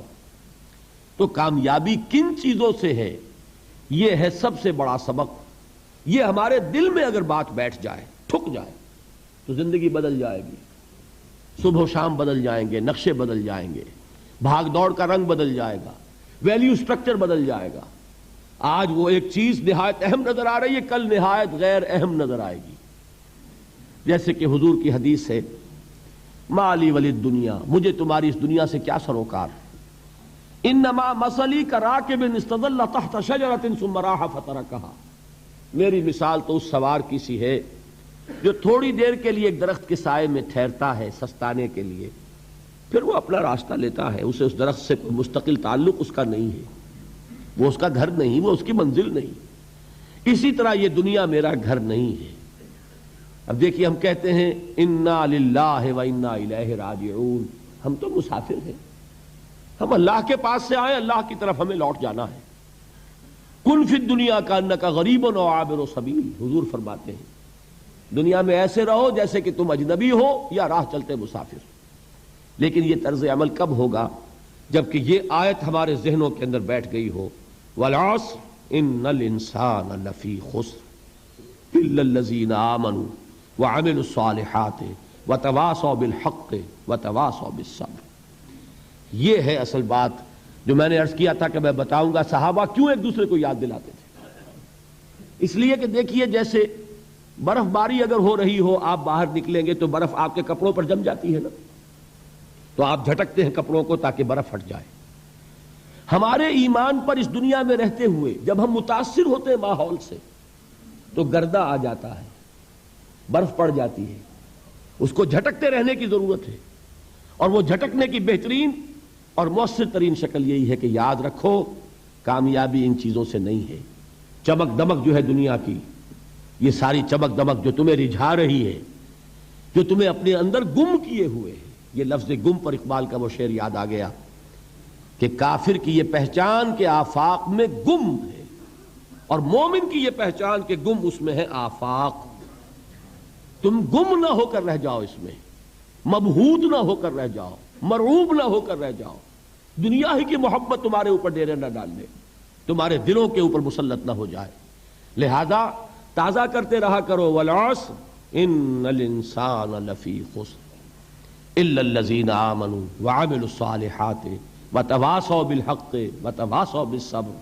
پھر یاد کر لو، پھر تازہ کر لو اپنے اس یقین کو کہ کامیابی دولت سے نہیں، کامیابی ثروت سے نہیں، کامیابی اقتدار سے نہیں، کامیابی شہرت سے نہیں، کامیابی جائیداد سے نہیں، کامیابی ہے ایمان سے، کامیابی ہے عمل صالح سے، کامیابی ہے تواصی بالحق سے، کامیابی ہے تواصی بالصبر سے. یہ چار چیزیں ہیں کہ جو کامیابی کے لوازم. پہلی بات یہ سمجھ میں آئی. دوسری بات، یہاں کامیابی کا اعلیٰ معیار نہیں بیان کیا جا رہا بلکہ اس کا کم سے کم معیار بیان کیا جا رہا ہے. میں ذرا توجہ دلاؤں گا اس بات کی طرف. سطحی طور پر ذرا ہو سکتا ہے کہ اس میں کوئی مغالطہ پیش آ جائے. تقابل کیجئے ذرا. ایک سورۃ العصر ہے والعصر ان الانسان لفی خسر الا الذین آمنوا وعملوا الصالحات وتواصوا بالحق وتواصوا بالصبر. ایک سورۃ التین ہے والتین والزیتون وطور سینین وہذا البلد الامین لقد خلقنا الانسان فی احسن تقویم ثم رددناہ اسفل سافلین الا الذین آمنوا وعملوا الصالحات فلہم اجر غیر ممنون. اب ان کا تقابل کیجئے. سورۃ العصر یہ بتا رہی ہے کہ سب لوگ تباہی میں ہیں سوائے ان کے جو چار شرطیں پوری کریں. سورۃ التین میں اول تو صرف 2 شرطیں بیان ہوئی، 2 بیان نہیں ہوئی. کام ہلکا ہو گیا نا، آسان ہو گیا. یہاں 4 ہیں، ایمان، عمل صالح، تواصی بالحق، تواصی بالصبر. وہاں ہے ایمان اور عمل صالح صرف. نمبر 2 یہ کہ وہاں فرمایا گیا فَلَهُمْ أَجْرٌ غَيْرُ مَمْنُونَ، ان کے لیے تو بہت بڑا اجر ہے جس کا سلسلہ کبھی منقطع نہیں ہوگا. اور یہاں کہا جا رہا ہے وہ کامیابی ناکامی سے بچ جائیں گے. مستثنیٰ ہے کس سے؟ ان الانسان لفی خسر سے. یہ بالکل ایسے ہی ہے جیسے کہ کسی کو آپ بچے کو، طالب علم کو کہیں محنت کرو، کوشش کرو، فرسٹ ڈویژن میں پاس ہو جاؤ گے، اور کسی سے آپ یہ کہیں کہ محنت کرو، کوشش کرو ورنہ فیل ہو جاؤ گے. اب ان دونوں کے درمیان جو فرق ہے وہی فرق ہے سورۃ التین میں اور سورۃ العصر میں۔ سورۃ العصر ناکامی سے استثناء کو بیان کر رہی ہے اور وہاں 4 شرطیں ہیں، اور سورۃ التین یہ اعلیٰ درجات کا بیان ہو رہا ہے اور 2 شرطیں ہیں۔ اس کو قرآن مجید کی ان اصطلاحات سے بھی اللہ کرے کہ آپ واقف ہو جائیں۔ ایک کو ہم کہیں گے کہ ایک پر انذار کا رنگ ہے اور دوسرے پر تبشیر کا رنگ ہے۔ یہ 2 الفاظ بارہا آپ نے پڑھے ہوں گے۔ سورہ بنی اسرائیل میں فرمایا حضور سے مخاطب ہو کر، وَمَا أَرْسَلْنَاكَ إِلَّا مُبَشِّرًا وَنَذِيرًا، اے نبی ہم نے نہیں بھیجا آپ کو مگر بشارت دینے والا اور خبردار کرنے والا بنا کر۔ سورہ کہف میں جمع کے صیغے میں آیا وَمَا نُرْسِلُ الْمُرْسَلِينَ إِلَّا مُبَشِّرِينَ وَمُنذِرِينَ، ہم نہیں بھیجتے رہے اپنے رسولوں کو مگر مبشر اور نذیر بنا کر۔ حضور کے بارے میں فرمایا اِنَّا أَرْسَلْنَاكَ شَاهِدًا وَمُبَشِّرًا وَنَذِيرًا۔ جمع کے صیغے میں سورہ نساء میں فرمایا رسلا مبشرین ومنذرین لئلا یکون للناس علی اللہ حجۃ بعد الرسل وکان اللہ عزیزا حکیما۔ ایک ہے ابشار، بشارت دینا، ایک ہے انذار، خبردار کرنا۔ اور آپ کو معلوم ہے کہ کسی بھی تربیت کے اندر ان دونوں چیزوں کی ضرورت ہے۔ کبھی ایسا ہوتا ہے کہ ڈانٹ ڈپٹ کی ضرورت پیش آتی ہے، دھمکی کی ضرورت پیش آتی ہے، باز آ جاؤ، اپنے رویے کو درست کرو ورنہ پکڑ ہوگی، سزا ملے گی۔ کبھی آپ شاباش دیتے ہیں، ہمت کرو، گھبراؤ نہیں، تمہارے اندر صلاحیت ہے، مایوس نہ ہو، ہمت تمہاری کیوں جواب دے رہی ہے، تم بڑے ذہین ہو، محنت کرو، بڑے اعلیٰ درجات ملیں گے۔ قرآن مجید میں یہ دونوں رنگ ہیں جو اختیار کیے گئے، ایک تبشیر کا رنگ ہے، ایک انذار کا رنگ ہے۔ سورۃ العصر میں انذار کا رنگ ہے، خبردار، تمام انسان ہلاکت اور بربادی کا نوالا بننے والے ہیں سوائے ان کے جو 4 شرطیں پوری کریں، الا الذین آمنوا وعملوا الصالحات وتواصوا بالحق وتواصوا بالصبر۔ تو معلوم یہ ہوا کہ یہ کامیابی کے جو منیمم پری ریکویزٹس ہیں، مجھ سے کہا گیا کہ انگریزی کے الفاظ کا فوراً ترجمہ کر دیا کرو، اور میں کر دیتا ہوں۔ اصل میں مغالطہ آپ کو یہ ہوتا ہے میں ترجمہ کہہ کے نہیں کرتا، لیکن اس کے بعد میں فوراً اردو کا مترادف جو ہے وہ لے آتا ہوں۔ لیکن میں یہ اس لیے استعمال کرتا ہوں انگریزی اصطلاحات، جیسا کہ میں نے عرض کیا تھا کہ میرے اصل مخاطب ہیں جدید تعلیم یافتہ لوگ، اور جدید تعلیم یافتہ لوگوں کے کمیونیکیشن جو ہے، ابلاغ، وہ ان انگریزی اصطلاحات کے ذریعے سے زیادہ بہتر اور صحیح تر ہوتا ہے، ورنہ وہ بات سمجھیں گے نہیں۔ اسی لفظ ابلاغ کو وہ نہیں سمجھیں گے اور کمیونیکیشن کو سمجھ لیں گے۔ یہ ہے اصل میں ساری مصیبت کے جو اس وقت ہمارے سامنے ہے، اس لیے یہ الفاظ ہم استعمال کرتے ہیں۔ تو میں یہ کیا عرض کر رہا تھا کہ در حقیقت ان الانسان لفی خسر الا الذین آمنوا وعملوا الصالحات وتواصوا بالحق وتواصوا بالصبر، یہ منیمم پری ریکویزٹس ہیں، کم سے کم لوازم ہیں نجات کے، ان سے کم تر پر نجات کا کوئی سوال نہیں۔ اس لیے کہ قسم کھا کر اللہ فرما رہا ہے، زمانے کی قسم ہے، تمام انسان خسارے میں ہیں سوائے ان کے جو 4 شرطیں پوری کریں۔ تو تیسری چیز ذہن میں یہ رکھیے، یہ 4 شرطیں لازم ہیں، یہ بہت اہم نکتہ ہے۔ ابھی ہم نے کسی لفظ کی گہرائی میں اتر کر نہیں دیکھا ہے، ابھی تو ہم سرسری طور پر تذکر بالقرآن کے مرحلے میں ہیں۔ پہلی بات کیا معلوم ہوئی، اس میں کامیابی اور ناکامی کا ایک معیار سامنے آیا، ٹھیک۔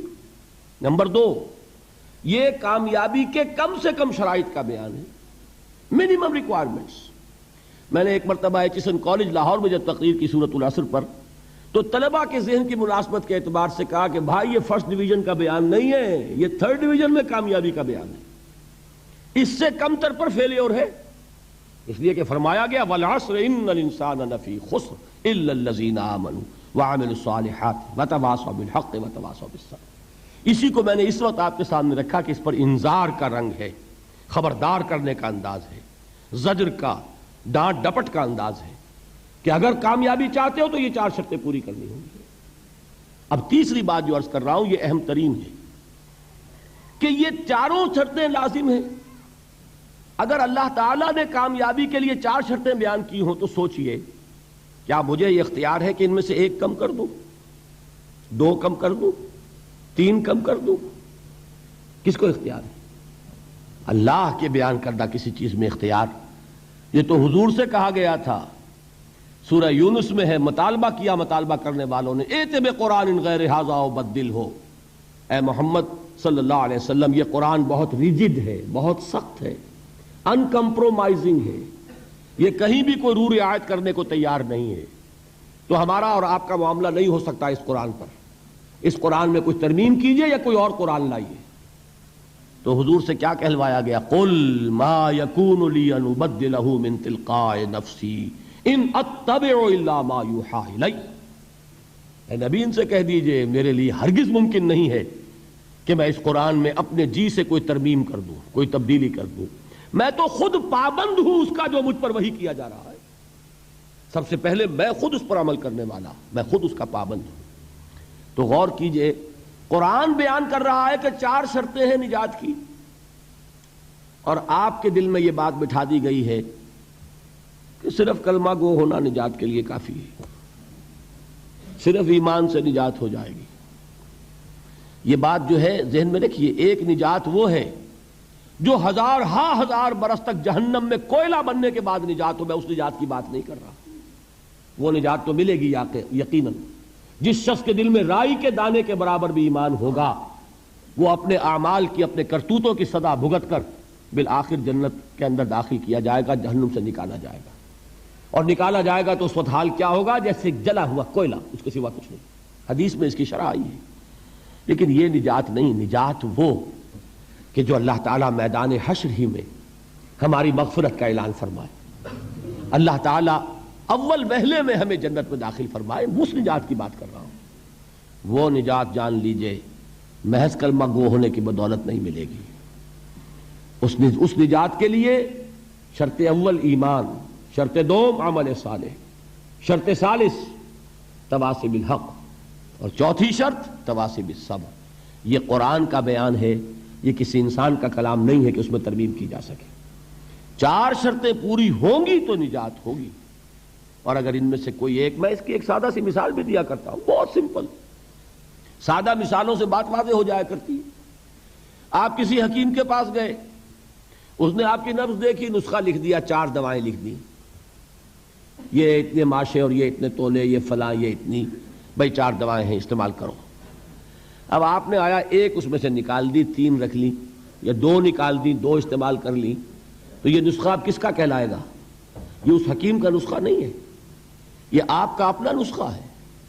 ہو سکتا ہے یہ نسخہ شفا نہ رہے، نسخہ ہلاکت بن جائے، اس لیے کہ آپ کو معلوم ہے، ہر شخص جو نسخہ لکھتا ہے وہ جانتا ہے، آپ کسی مرض میں ایک دوا دیتے ہیں جو بڑی تیز ہے، مضر ہے، ضروری بھی ہے دینی، ساتھ ہی اس کے لیے مصلح دیتے ہیں، کریکٹیو دیتے ہیں، جو اس کے تیز اثر کو ختم کر دے، اس کا جو مضرت بخش پہلو ہے اس کا ازالہ کر دے۔ اب فرض کیجئے آپ نے وہ تیز دوا تو خوب استعمال کی، اور اس کا جو وہ کریکٹیو تھا، اس کا جو مصحح تھا، اس کو آپ نے ساقط کر دیا، تو وہ نسخہ شفا ہوگا کہ نسخہ ہلاکت؟ نسخہ ہلاکت۔ تو جان لیجئے یہ 4 اجزاء پر مشتمل نسخہ نجات ہے جو اللہ تعالیٰ نے ہمیں عطا فرمایا۔ والعصر ان الانسان لفی خسر الا الذین آمنوا وعملوا الصالحات وتواصوا بالحق وتواصوا بالصبر۔ یہ 4 شرطیں لازم ہیں، ان میں سے کسی کے اندر کوئی کمی بیشی کرنے کا اختیار ہمیں حاصل نہیں۔ دیکھیے یہی وجہ ہے، وہ جو کتابچہ ہے میرا شائع شدہ سورۃ العصر پر، اس میں نے امام رازی کا ایک جملہ نقل کیا، میں حیران ہو گیا، ان کی عظمت مجھ پر منکشف ہوئی جب میں نے سورۃ العصر کی تفسیر میں ان کے یہ الفاظ دیکھے۔ امام رازی کی بات یہ ہے، اگرچہ کچھ لوگ ان سے بدظن بھی ہیں، کچھ حضرات نے یہ جملہ بھی کس دیا ہے تفسیر رازی کے بارے میں، فیہ کل شیء الا القرآن، لیکن یہ ہے کچھ اہل علم کی اندر کی باتیں آپس کی۔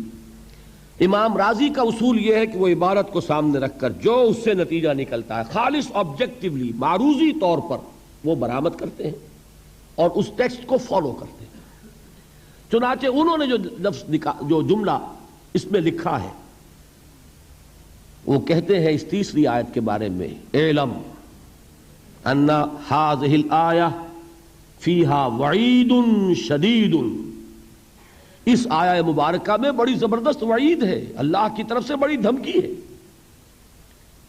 کیوں؟ اس لیے کہ اس نے یہ طے کر دیا ہے، اس نے یہ بات واضح کر دی ہے لأنها حكم بالخسار على جميع الناس إلا من كان آتيا بهذه الأشياء الأربعة وهي الإيمان والعمل الصالح والتواصي بالحق والتواصي بالصبر ودل ذلك أن النجاة معلقة بمجموع هذه الأشياء. اس آیت میں تو اللہ نے فیصلہ کر دیا ہے پوری نوع انسانی کی ہلاکت اور بربادی کا، سوائے ان کے جو 4 شرطیں پوری کریں: ایمان، عمل صالح، تواصی بالحق، تواصی بالصبر. اور اس سے قطعی طور پر یہ بات ثابت ہو گئی کہ نجات کا دار و مدار ان چاروں کے مجموعے پر ہے. وَدَلَّ ذَلِكَ أَنَّ النَّجَاةَ مُعَلَّقَةٌ بِمَجْمُوعِ هَذِهِ الْأَشْيَاءِ. یہ بہت واضح اور صحیح ہے چیز کہ جو اخذ کی ہے امام رازی نے رحمت اللہ علیہ.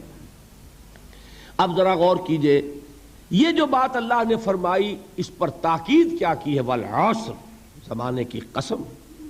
ویسے تو اللہ تعالیٰ بغیر قسم کھائے بھی جو بات فرمائے مستند ہے ان کا فرمایا ہوا، کسی شک و شبے کی گنجائش نہیں. لیکن جہاں اللہ تعالیٰ کسی بات پر چاہتا ہے زور دینا، کسی بات پر چاہتا ہے کہ تمہیں پختہ یقین ہو جائے، وہاں وہ قسم کھا کر کہتا ہے والعصر ان الانسان لفی خسر الا الذین آمنوا وعملوا الصالحات وتواصوا بالحق وتواصوا بالصبر. 4 باتیں میں نے عرض کی تھیں ابتدائی تمہیدی، 4 ہی باتیں ہیں تذکر بالقرآن کے درجے میں. اس سورہ مبارکہ کو بحیثیت مجموعی اپنے ذہن کے سامنے رکھ کر نتیجے نکالنا، اس میں کامیابی کا ایک معیار ہے، کامیابی کے کم سے کم لوازم کا بیان ہے، اس میں جو 4 چیزیں بیان ہوئی ہیں وہ لازمی ہیں، اور نمبر 4 یہ کہ یہ نہایت مؤکد کلام ہے جس پر کہ اللہ نے قسم کھائی.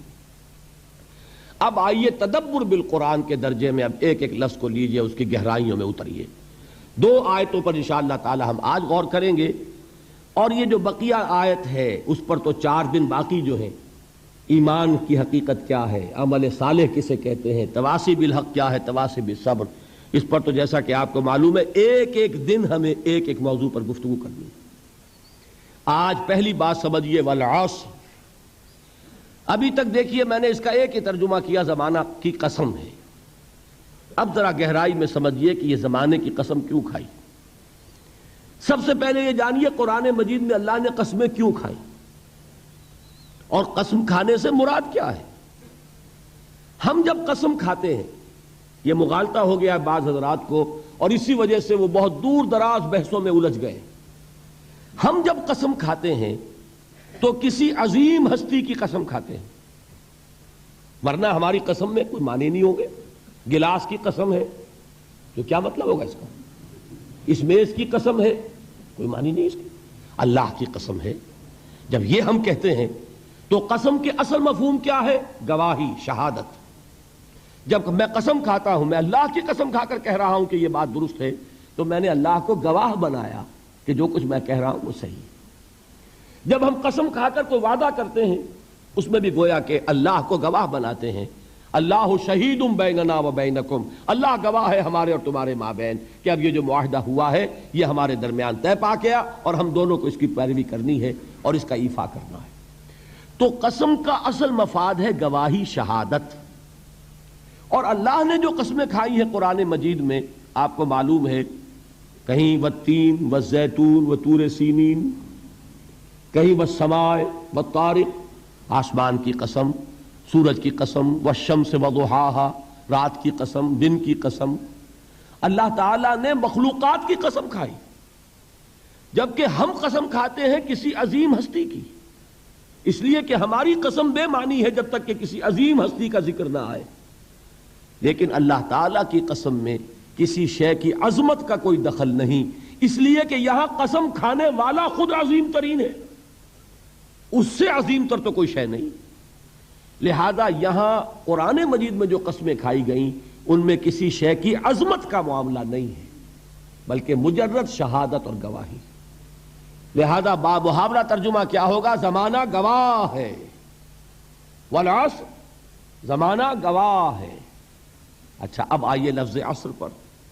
عصر کے معنی اب تک میں نے ترجمہ کیا زمانہ، لیکن زمانے کے لیے عربی میں کتنے الفاظ ہیں؟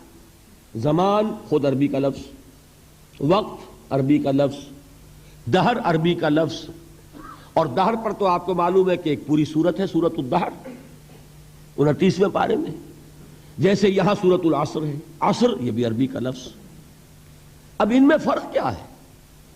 دیکھیے دہر اور عصر ان دونوں الفاظ کو سمجھ لیجئے، اور یہ جو جدید جنہوں نے کچھ فزکس کا کوئی مطالعہ کیا ہے یا کچھ معلومات رکھتے ہیں وہ در حقیقت ان الفاظ کی گہرائی کو سمجھ سکیں گے۔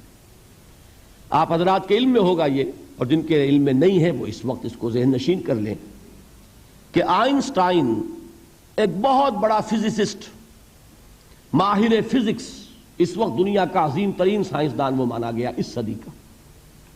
آئنسٹائن نے ایک نظریہ پیش کیا جس کی روح سے یہ جو سپیس کا ہمارا کانسیپٹ ہے کہ یہ 3 ڈائمینشنل سپیس ہے، 3 ابعاد ہوتی ہیں، کوئی شے ہے اس کا طول ہوگا، عرض ہوگا، اور گہرائی ہوگی یا اونچائی ہوگی، یہ 3 ڈائمینشنز ہیں۔ یہ کمرہ ہے، ہال ہے، اس کی لمبائی ہے، چوڑائی ہے اور اس کی اونچائی ہے۔ کوئی شے بھی ہوگی اس میں یہ 3 آپ کو اس کے ابعاد ملیں گے۔ اب ابعاد کا لفظ آپ نہیں سمجھیں گے، ڈائمینشن سمجھ جائیں گے، لیکن جو انگریزی نہیں جانتے ان کے لیے ابعاد کا لفظ بول رہا ہوں، اعراض کہہ لیں، ابعاد کہہ لیں، لیکن یہ ثقیل لفظ ہے، dimensions, 3 dimensional concept of space. لیکن آئنسٹائن نے جو بات بیان کی وہ یہ ہے کہ time is the 4th dimension of space.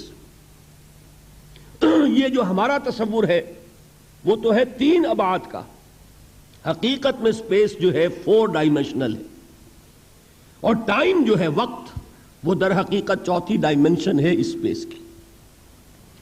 اسی لیے زمان و مکان کا لفظ جب ہم بولتے ہیں ایک اصطلاح کے طور پر، زمان و مکان، ٹائم اینڈ سپیس، اس کا جو مرکب ہے اس مرکب میں اگر آپ کل کو لیں گے اور اس کا پھیلاؤ آپ اپنے سامنے رکھیں گے تو اس کے لیے لفظ دہر آئے گا، اور جب اس کے لیے وقت کا تصور صرف رکھیں گے، وہ وقت جو گزرتا ہے جس میں مرور ہے، جس میں ماضی، حال اور مستقبل کی تقسیم ہے،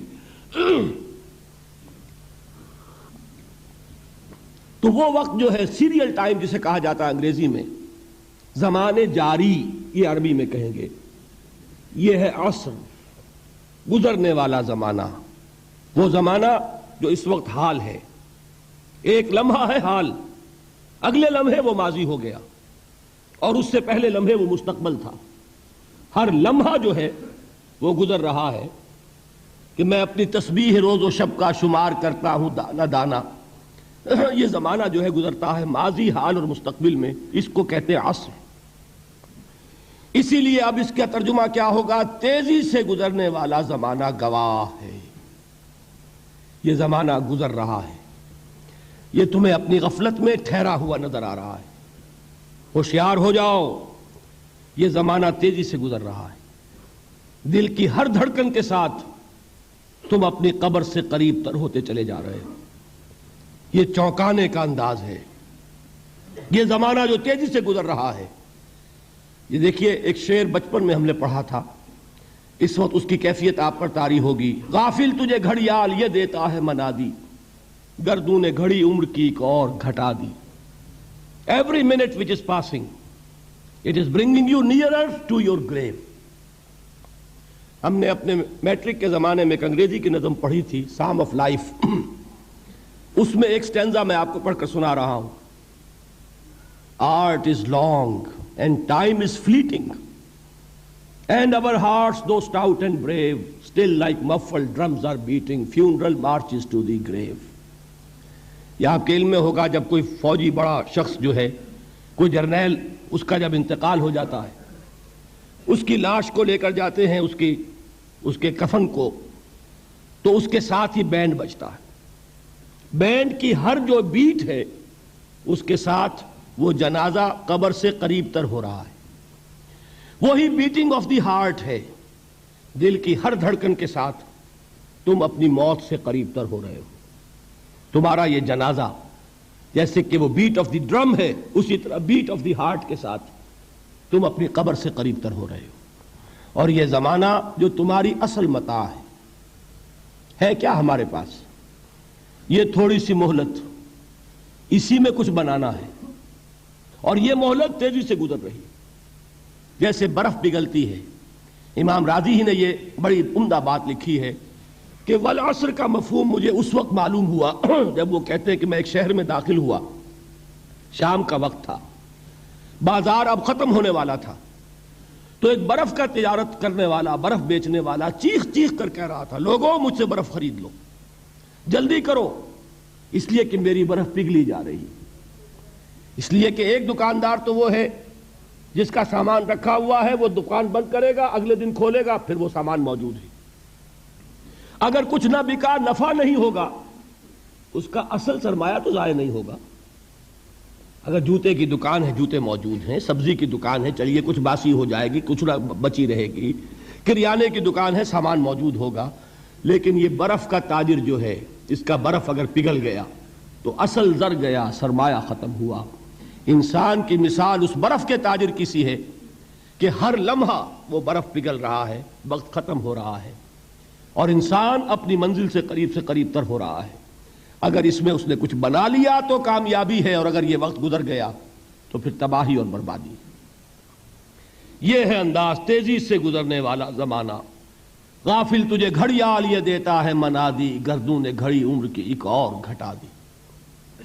اب آگے آئیے، ان الانسان لفی خسر.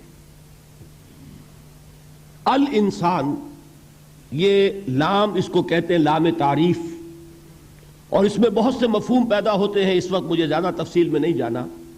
یہاں مراد ہے تمام انسان، یہ لام حصر ہے. انا تاکید کے لیے آتا ہے، ان الانسان، یقیناً تمام انسان، لفی خسر، خسارے میں. لام پھر تاکید کے لیے ہے. اب یہ میں جن لوگوں کو عربی گرامر سے کچھ تھوڑا سا شغف ہے ان کے لیے عرض کر رہا ہوں. ایک آیت بھی معجزہ ہے قرآن کا. عربی زبان میں کسی چیز پر زور دینے کے لیے جتنے اسلوب ممکن ہیں وہ سب کے سب اس میں جمع کر لیے. انا تاکید کے لیے، لام حصر تاکید کے لیے، پھر لا لفی خسر، لام پھر تاکید کے لیے. خسر نکرہ آتا ہے، یہ بھی تاکید کے لیے. جملہ اسمیہ تاکید کے لیے. جتنے بھی امکانات ہیں عربی زبان میں زور دینے کے کسی چیز پر، وہ سب کے سب اس ایک جملے میں جمع کر دیے گئے. ان الانسان لفی خسر. ذرا اس آیت پر اب نگاہ کو مرتکز کیجئے. انسان کا خسارہ کیا ہے؟ دیکھیے، سب سے پہلے میں آپ کی توجہ دلاؤں گا، ذرا آنکھیں کھول کر قلب حساس کے ساتھ نوع انسانی کا مشاہدہ کیجئے. کیسے کیسے دکھ، کتنی تکلیفیں، کتنی محنت، کتنی مشقت ہے جو ہر انسان کا مقدر ہے. قرآن مجید میں ایک مکمل سورت ہے، سورت البلد. اس میں اللہ تعالیٰ نے متعدد قسمیں کھا کر ایک بات کہی، لا اقسم بہذا البلد وانت حل بہذا البلد ووالد وما ولد لقد خلقنا الانسان فی کبد. ہم نے انسان کو مشقت ہی میں پیدا کیا. یہ مشقت ہر انسان کا مقدر ہے. لوگ گھروں کو چھوڑ کر آئے ہوئے ہیں، کہاں کہاں انسان جاتا ہے. یہ اس دنیا میں محنت اور مشقت. ہاں، ایک مغالطہ ہو جاتا ہے کہ شاید یہ محلوں میں رہنے والے جو ہیں انہیں کوئی مشقت نہیں، انہیں کوئی دکھ نہیں. حالانکہ حقیقت یہ نہیں ہے. جو جتنا امیر ہے آپ دیکھیں گے اس کی جسمانی مشقت کم ہے، ذہنی کوفت زیادہ ہے. ٹرینکولائزرز کی انہیں ضرورت پڑتی ہے، انہیں سیڈیٹیوز چاہیے. خواب آور دوائیں مزدور کو نہیں کبھی ضرورت پڑے گی. وہ 8 گھنٹے کی محنت کرنے کے بعد ایسا سوتا ہے کہ وہ صبح ہی کی خبر لے گا. اور یہ وہ لوگ ہیں کہ جن کو ہپنوٹکس، خواب آور دوائیاں، سیڈیٹیوز، مسکن ادویات، یہ سارا لبنیم اور یہ ویلیم اور یہ فلاں اور یہ فلاں، یہ کن کے ہاں جاتے ہیں؟ ذہنی سکون اور اطمینان انسان کو حاصل نہیں.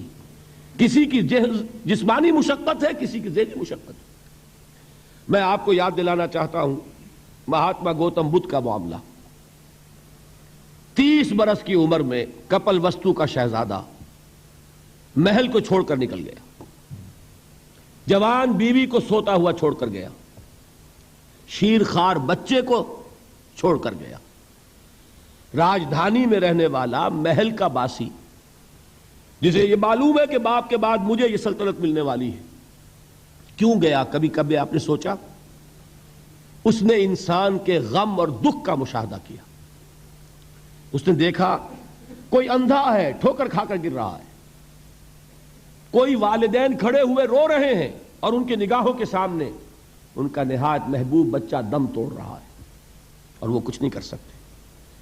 اس نے سوچا یہ صدمہ کیوں ہے انسان کے, یہ دکھ اس کا مقدر کیوں ہے؟ اس صدمے سے, اس دکھ سے نجات پانے کی بھی کوئی شکل ہے کہ نہیں ہے؟ انسانوں کی ایک عظیم اکثریت, شاہ ولی اللہ دہلوی رحمۃ اللہ علیہ کے الفاظ ہیں کہ وہ لدو اونٹ اور کولو کا بیل بن کر زندگی بسر کرتی ہے. جو 8 گھنٹے تک اینٹیں ڈھو رہا ہو, اس شخص کا تصور کیجئے آپ, وہ واقعی انسان ہے یا حیوان بن گیا ہے؟ اور 8 گھنٹے کی اس محنت کے بعد بھی ہو سکتا ہے کہ 2 وقت کی روٹی اسے پوری نہ ملے. اور یہ تو ہو سکتا ہے, نہیں ہوتا ہے, کہ اگر بچہ بیمار پڑ گیا ہے تو شاید کوئی برتن بیچے بغیر اس کی دوا کا سامان نہ کر سکے. ایسا شخص کتنے بوجھوں تلا دبا ہوا ہے, کتنی مشقت کے اندر پسا ہوا ہے. لدو اونٹ اور کولو کا بیل انسانوں کی عظیم اکثریت کی سطح پر زندگی بسر کرتی ہے. لیکن آپ کو معلوم ہے کہ کولو کے بیل کے لیے مشقت ہی مشقت ہے, اس کے احساسات یہ نہیں ہیں جو کہ ان سے انسان کو جو صدمہ پہنچتا ہے. ایک بیل کو اس سے کوئی غرض نہیں کہ اس کا کوئی بچہ بھی تھا کہ نہیں تھا, اور اس کو کوئی بخار ہوا ہے یا کیا ہوا ہے. اس صدمے سے وہ بیل بچا ہوا ہے. گھوڑے کو کوئی پتہ نہیں کہ میرا بھی کوئی اولاد میری ہے یا نہیں ہے, اور مجھے اس کا کوئی صدمہ ہے یا دکھ ہے, کوئی پتہ نہیں. لیکن انسان کا معاملہ یہ ہے کہ والدین کو جو جو دکھ دیکھنے پڑتے ہیں اپنے بچوں کے لیے, اپنی اولاد کے لیے. رات کی نیند ہے حرام ہے اس لیے کہ بچہ بخار میں تپ رہا ہے یا درد سے تڑپ رہا ہے, لہذا نہ ماں سو سکتی ہے نہ باپ سو سکتا ہے. میں نے ایک موقع پر دیکھا, لاہور میں کیروسین آئل, اس زمانے میں ابھی سوئی گیس نہیں آئی تھی, اور اکثر و بیشتر جو ہے یہی مٹی کا تیل جو ہے ایندھن کے طور پر استعمال ہوتا تھا, اس کی شارٹیج ہو گئی تھی. تو کئی فرلانگ لمبی قطاریں لگتی تھیں ان دکانوں کے باہر, ڈپوں کے باہر, اور ایسے ایسے منظر بھی کہ ایک خاتون برقع پوش, ایک گود میں بچے کو لیے ہوئے, ایک کی انگلی پکڑے ہوئے, بوتل ہاتھ میں لیے ہوئے تیل کے لیے, اور کئی گھنٹے کھڑی ہے دکان پر. یہ مشقت انسان جھیلتا ہے کہ نہیں؟ غالب نے اس کا نقشہ کھینچا ہے کہ رنج سے خوگر ہوا انسان تو مٹ جاتا ہے رنج. مشکلیں اتنی بڑی مجھ پر کہ آسان ہو گئی. ہم بھول جاتے ہیں, ورنہ واقعہ یہ کہ قلب حساس ہو اگر, اور قید حیات و بند غم اصل میں دونوں ایک ہیں, موت سے پہلے آدمی غم سے نجات پائے کیوں. اچھا یہ تو ہوا لقد خلقنا الانسان فی کبد. حیوانات کا معاملہ ایک اور اعتبار سے آسان ہے. ان سے کوئی محاسبہ بھی ہے کیا؟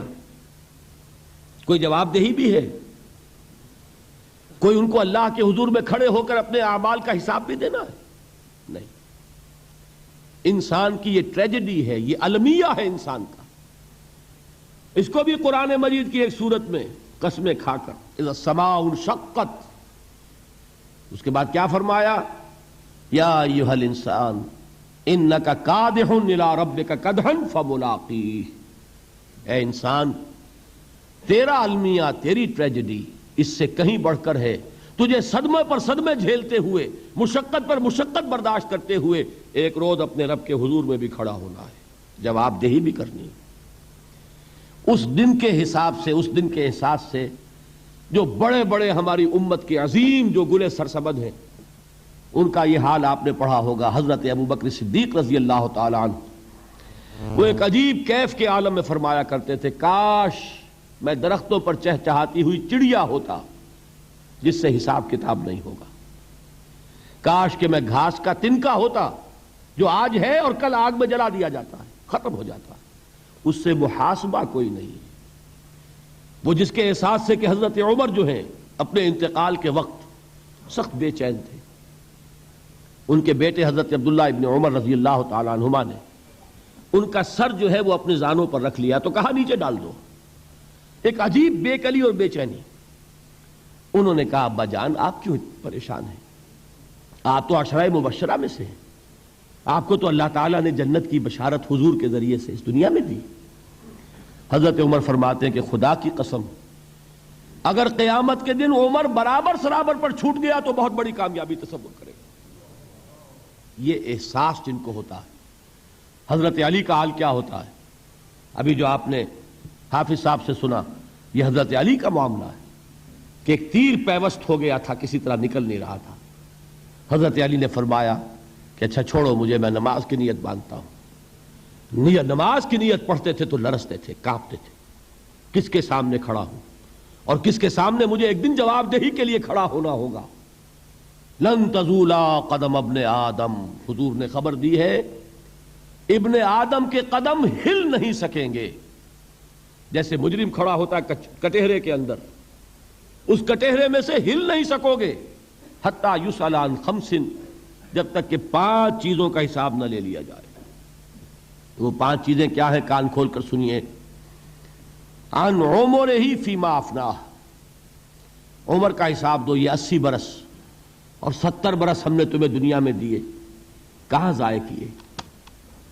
وعن شبابہ فیما ابلاہ، اور خاص طور پر جوانی کا دور، امنگوں کے دن، ولولے ہوتے ہیں، قوت ہوتی ہے، توانائی ہوتی ہے، آدمی چلتے ہوئے زمین پر پاؤں مارتا ہے، قوت جو ہے وہ اپنا اظہار چاہتی ہے۔ یہ جوانی کہاں گلائی؟ حساب دو، ایک ایک لمحے کا حساب دو۔ وعن مالہ من این اکتسبہ وفیما انفقہ، ایک ایک پائی کا حساب دو، مال کا کہاں سے کمایا تھا، حلال سے کہ حرام سے، اور کہاں خرچ کیا تھا، گل چھروں میں، عیاشیوں میں، یا نیکی کے کاموں میں، ادائے حقوق میں، اللہ کے دین کے لیے۔ 4 سوال ہو گئے۔ 2 زندگی کے بارے میں، ایک زندگی پوری بحیثیت مجموعی کہاں کس کام میں لگائی، اور خاص طور پر شباب کا دور کہاں لگایا۔ 2 سوال مال کے بارے میں، کمایا کہاں سے، حلال سے کہ حرام سے، جائز سے کہ ناجائز سے، خرچ کہاں کیا۔ اور آخری سوال وعما عمل فیما علم، جو علم حاصل کیا تھا اس میں عمل کتنا کیا۔ علم کے انبار لگاتے چلے گئے اور عمل کے آغاز کی بھی نوبت نہ آئی۔ یہ علم جو ہے یہ اس روز سب سے بڑا وبال بن جائے گا انسان کا۔ اتنا علم اور عمل کچھ نہیں، بجائے کہ کریڈٹ کا ذریعہ بنے یہ الٹا ڈیبٹ کا کھاتا بن جائے گا۔ یہ جواب دہی کا احساس ہے کہ جس کی وجہ سے انسان کی ٹریجڈی جو ہے وہ دوہری ہے۔ کوئی حیوان اتنے بوجھ تلے نہیں، مشقت کی، محنت کی، اس زندگی میں ختم ہوئے، اس کے بعد کوئی محاسبہ نہیں۔ اس کو بھی غالب نے خوب کہا ہے کہ اب تو گھبرا کے یہ کہتے ہیں کہ مر جائیں گے، اور مر کے بھی چین نہ پایا تو کدھر جائیں گے۔ یہ ہے وہ ہیومن ٹریجڈی۔ اب میں آپ کو توجہ دلانا چاہتا ہوں، ایک تو گوتم بدھ کا فلسفہ، اس کے فلسفے کا مین تھیم یہ ہے سروم دکھم، آل از پین، آل از سفرنگ۔ اور اس نے جو بھی اپنی محنت کی، یہ تو اللہ ہی بہتر جانتا ہے کہ اسے بعد میں ملا کیا اور کیا نہیں ملا۔ ایک بات آپ سے عرض کر دوں گوتم بدھ کے بارے میں، ایک بہت جید عالم، میرے نزدیک بر صغیر پاک و ہند کے علماء میں جو اس صدی کے علماء ہیں ان میں ان کا بہت اونچا مقام ہے، مولانا مناظر احسن گیلانی رحمت اللہ علیہ۔ گیلان قصبہ ہے ایک بہار کا، وہاں کے رہنے والے تھے، ان کی زندگی زیادہ گزری حیدرآباد دکن میں، عثمانیہ یونیورسٹی میں استاد رہے۔ انہوں نے گوتم بدھ کے بارے میں یہ لکھا ہے کہ میرا یہ گمان ہے کہ وہ بھی اللہ کے نبی تھے، اور اس کی دلیل دی ہے۔ قرآن مجید میں ایک رسول کا ذکر آتا ہے ذوالکفل، اور یہ ذوالکفل وہ ہے جس کے بارے میں ہمیں کچھ پتہ نہیں۔ قرآن مجید میں بھی ایک جگہ ذکر آیا ہے۔ نمبر 2 یہ کہ کسی حدیث میں اس کی کوئی ہمیں وضاحت نہیں ملتی، نہ حضور سے پوچھا گیا نہ حضور نے اس کی وضاحت فرمائی۔ اب یہ ذوالکفل ہے کون؟ تورات میں جو نبیوں کے نام آتے ہیں ان میں سے کسی نبی کا نام ذوالکفل کے آس پاس نہیں بنتا کہ یہ سمجھا جائے کہ یہ اس نام کی بگڑی ہوئی یا بدلی ہوئی شکل بن گئی ہے۔ تو انہوں نے جو کہا ہے وہ بات وزنی معلوم ہوتی ہے اس اعتبار سے کہ کپل وستو، کپل، پے جو ہے وہ عربی میں ہے نہیں، وہ فے بنتی ہے۔ تو ذوالکفل کے معنی کفل والا، اور یہ کفل جو ہے کپل، کپل والا، جس کو ہم کہتے ہیں کپل وستو کا شہزادہ۔ تو انہوں نے یہ کہا ہے کہ گوتم بدھ کے بارے میں یہ خیال، یہ میں عرض کر دوں کہ اس کو ہم یقین سے نہیں کہہ سکتے، یہ ان کا گمان ہے، خیال ہے، واللہ عالم کہیں گے ہم، لیکن امکان ضرور موجود ہے۔ قرآن کہتا ہے وَلِكُلِّ قَوْمٍ ہَادٍ، ہم نے ہر قوم میں ہادی بھیجے۔ وَإِن مِّن قَرْيَةٍ إِلَّا خَلَا فِيهَا نَذِيرٌ، کوئی بستی ایسی نہیں دنیا میں جس میں کوئی نہ کوئی خبردار کرنے والا نہ آیا ہو۔ تو یہ ممکن نہیں ہے کہ وہاں نبی نہ آئے ہوں، لیکن ان کی تعلیمات اتنی بدل گئی ہیں کہ ہم ان کو پہچان نہیں سکتے۔ حضرت مسیح علیہ السلام کی تعلیمات اگر عیسائیوں سے ہم سمجھیں تو کبھی بھی انہیں اللہ کا نبی نہیں مان سکتے۔ یہ تو قرآن مجید نے آ کر حضرت مسیح علیہ السلام کی اصل حقیقت ہمیں بتائی، ورنہ تو خدا کا بیٹا ثالث و ثلاثہ، ان کو کیسے ہم مانتے؟ لیکن یہ کہ قرآن نے بتایا تو جان لیجئے ہو سکتا ہے کہ گوتم بدھ بھی اللہ کے نبی ہو، لیکن ہو سکتا ہے کہ درجے میں کہیں گے، یقین سے نہیں کہہ سکتے۔ بہرحال گوتم بدھ نے اس دکھ، رنج، صدمہ، غم جو انسان کا مقدر ہے اس کا مشاہدہ کیا، اور پھر تپسیائیں کی، علم حاصل کیا، رشیوں منوں کے پاس گیا، اس نے کوشش کی کہ معلوم ہو سیلویشن کا راستہ کون سا ہے، اس دکھ سے نجات پانے کی کوئی سبیل بھی ہے کہ نہیں، اس غم سے، اس نجات سے، اس اندوہ سے انسان کسی طریقے سے چھوٹ سکتا ہے یا نہیں۔ اسی کو سیلویشن کہتے ہیں انگریزی میں، اسی کو ہندی میں نروان کہتے ہیں، اسی کو عربی میں نجات کہتے ہیں۔ ان نجات معلقۃ بمجموع هذه الاشیاء، میں نے امام رازی رحمۃ اللہ علیہ کے الفاظ میں آپ کو وہ لفظ بتایا، نجات کی راہ۔ اچھا، جدید فلسفوں میں جن حضرات کو دلچسپی کی بات ہے انہی کے بارے میں یہ عرض کر رہا ہوں۔ جدید فلسفوں میں بھی ایک فلسفہ ہے وجودیت، ایگزسٹانشلزم۔ آپ نے نام سنا ہوگا سارترے، یہ فرینچ فلسفر، اور اس وقت دنیا میں جو نوجوان نسل ہے وہ بہت زیادہ متاثر ہوئی ہے سارترے کے فلسفے سے۔ کرکیگارڈ پرانے دور میں اور سارترے اس دور میں، ان کے فلسفے کا نام ہے وجودیت، ایگزسٹانشلزم۔ اس کا مرکزی خیال بھی یہی ہے، انسان کے لیے دکھ ہی دکھ ہے، صدمہ ہی صدمہ ہے، رنج ہی رنج ہے۔ صرف یہ ہے کہ کچھ حساس لوگ ہوتے ہیں وہ صدمے کو زیادہ محسوس کرتے ہیں، کچھ ذرا ان کی حس جو ہے وہ کچھ ڈل ہو جاتی ہے، کند ہو جاتی ہے۔ وہ جو غالب کا شعر میں نے آپ کو سنایا کہ مشکلیں اتنی پڑی مجھ پر کہ آساں ہو گئی، ورنہ یہ ہے کہ انسان سوچے تو دکھ ہے۔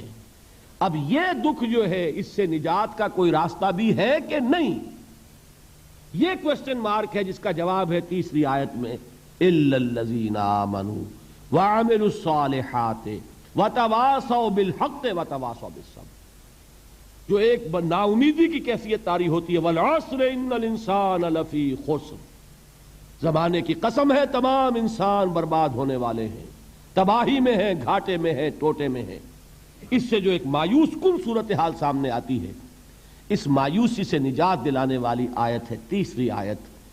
ایک راستہ ہے، یہ امید کی کرن ہے، تباہی سے بچ سکتے ہو، ابدی بربادی، وہ بربادی۔ یہاں تو یہ ہے کہ ہم نے مشقتیں اٹھا لیں، فاقے جھیل لیے، تکلیفیں برداشت کر لیں، صدمے برداشت کر لیے، لیکن موت آئی، اس کا خاتمہ ہو گیا۔ لیکن اس کے بعد اگر خدا نہ خواستہ جہنم میں جھونک دیے گئے، وہ ابد الآباد تک کی، وہ ہمیشہ ہمیشہ کی جلن۔ قرآن کہتا ہے کہ اگر ایک کھال جل جائے گی، جھلس جائے گی، اللہ اور کھال دے دے گا۔ دیکھیے یہ بھی جدید دور میں آپ کو معلوم ہوگا، بورس بکائی نے جو کتاب لکھی ہے دی فرینچ سرجن، اس نے ثابت کیا ہے کہ قرآن مجید نے جتنے نیچرل فینومینا کا حوالہ دیا ہے وہ بالکل سائنس کے مطابق ہے۔ آج ہمیں یہ معلوم ہے کہ حس جو ہے وہ صرف کھال میں ہوتی ہے، کھال حساس ہوتی ہے، کھال اتر جائے نیچے جو ہے گوشت جلے گا، آپ کو تکلیف نہیں ہوگی۔ معلوم قرآن نے کہا ہے کہ جب کھالیں ان کی جھلس جائیں گی ہم نئی کھال دے دیں گے، تاکہ وہ سوزش جو ہے، وہ جلن کا احساس برقرار رہے، وہ ختم ہونے نہ پائے۔ حالانکہ اس کی ضرورت نہیں ہے، اگر اندر کا گوشت بھی حس والا ہوتا تو پھر کھال دوبارہ عطا کرنے کی ضرورت نہیں ہے، گوشت جلے گا، اس سے بھی جلن کا اور سوزش کا احساس ہو جائے گا۔ لیکن قرآن کہتا ہے کہ نہیں، کلما نضجت جلودہم بدلنا لہم جلودا غیرہا، جب ان کی کھالیں جھلس جائیں گی، جل جائیں گی، ہم ان کی کھالیں بدل دیں گے تاکہ وہ سوزش برقرار رہے۔ ثم لا يموت فیہا ولا یحیا، پھر نہ وہ اس میں جی سکے گا نہ مر سکے گا، نہ زندوں میں ہوگا نہ مردوں میں ہوگا۔ موت کو پکارے گا، کاش کہ موت آ جائے جو مجھے اس مشقت سے اور مشکل سے چھٹکارا دلا دے۔ وہ موت جس سے اس وقت ہم بھاگتے ہیں، اگر خدا نہ خواستہ اس جہنم میں جھونکے گئے تو پھر موت کو پکاریں گے اور موت نہیں آئے گی۔ اس عذاب سے، اس ابدی ناکامی سے، اس خسران سے، اس ابدی ہلاکت سے بچنے کا کوئی راستہ ہے؟ وہ جو میدان حشر میں پکاریں گے لوگ، این المفر، کوئی جائے فرار ہے، کوئی جائے پناہ ہے؟ وہ جائے فرار، وہ جائے پناہ اس دنیا میں اللہ نے ہمیں عطا فرمائی، اسی کا نام صراط مستقیم ہے۔ الا الذین آمنوا وعملوا الصالحات وتواصوا بالحق وتواصوا بالصبر، ایک راستہ ہے، اس کے یہ چار نشان ہائے راہ ہیں، سنگ ہائے میل ہیں۔ پہلا ایمان، دوسرا عمل صالح، تیسرا تواصی بالحق، چوتھا تواصی بالصبر۔ اس صراط مستقیم پر بچو گے، نروان حاصل ہو جائے گا، نجات حاصل ہو جائے گی، کامیابی سے ہمکنار ہو جاؤ گے، اس ابدی خسران سے نجات پا جاؤ گے۔ اللہ تعالی ہم سب کو اس کی توفیق عطا فرمائے۔ جیسا کہ میں نے عرض کیا ہے، اب بقیہ 4 دنوں میں ان 4 چیزوں پر بحث ہوگی۔ ایمان کی حقیقت کیا ہے، عمل صالح کی حقیقت کیا ہے، تواصی بالحق کی حقیقت کیا ہے۔ یہ گویا کہ انڈیکس ہے قرآن کا، یہ ایک فہرست ہے کہ جو قرآن مجید میں اس سورہ مبارکہ میں دے دی گئی۔ ایمان کسے کہتے ہیں، کن کن چیزوں کو ماننے کا نام ایمان ہے، ایمان کے درجات کیا ہیں، ایمان کے مقامات کیا ہیں، ایمان کے لوازم کیا ہیں، پھر عمل صالح کسے کہتے ہیں، اس کے کون کون سے شعبے ہیں، کون کون سے حصے ہیں، پھر تواصی بالحق کیا ہے، تواصی بالصبر کیا ہے۔ ان 4 چیزوں پر گویا کہ ان 4 دنوں میں، بلکہ آج کے دن کو شامل کیجئے تو 5 دنوں میں سورۃ العصر ہی پر ساری گفتگو ہو رہی ہوگی۔ لیکن ایک اعتبار سے یہ پورے قرآن مجید کا خلاصہ بھی سامنے آ جائے گا، اس لیے کہ قرآن مجید میں یہی تو بحثیں ہیں۔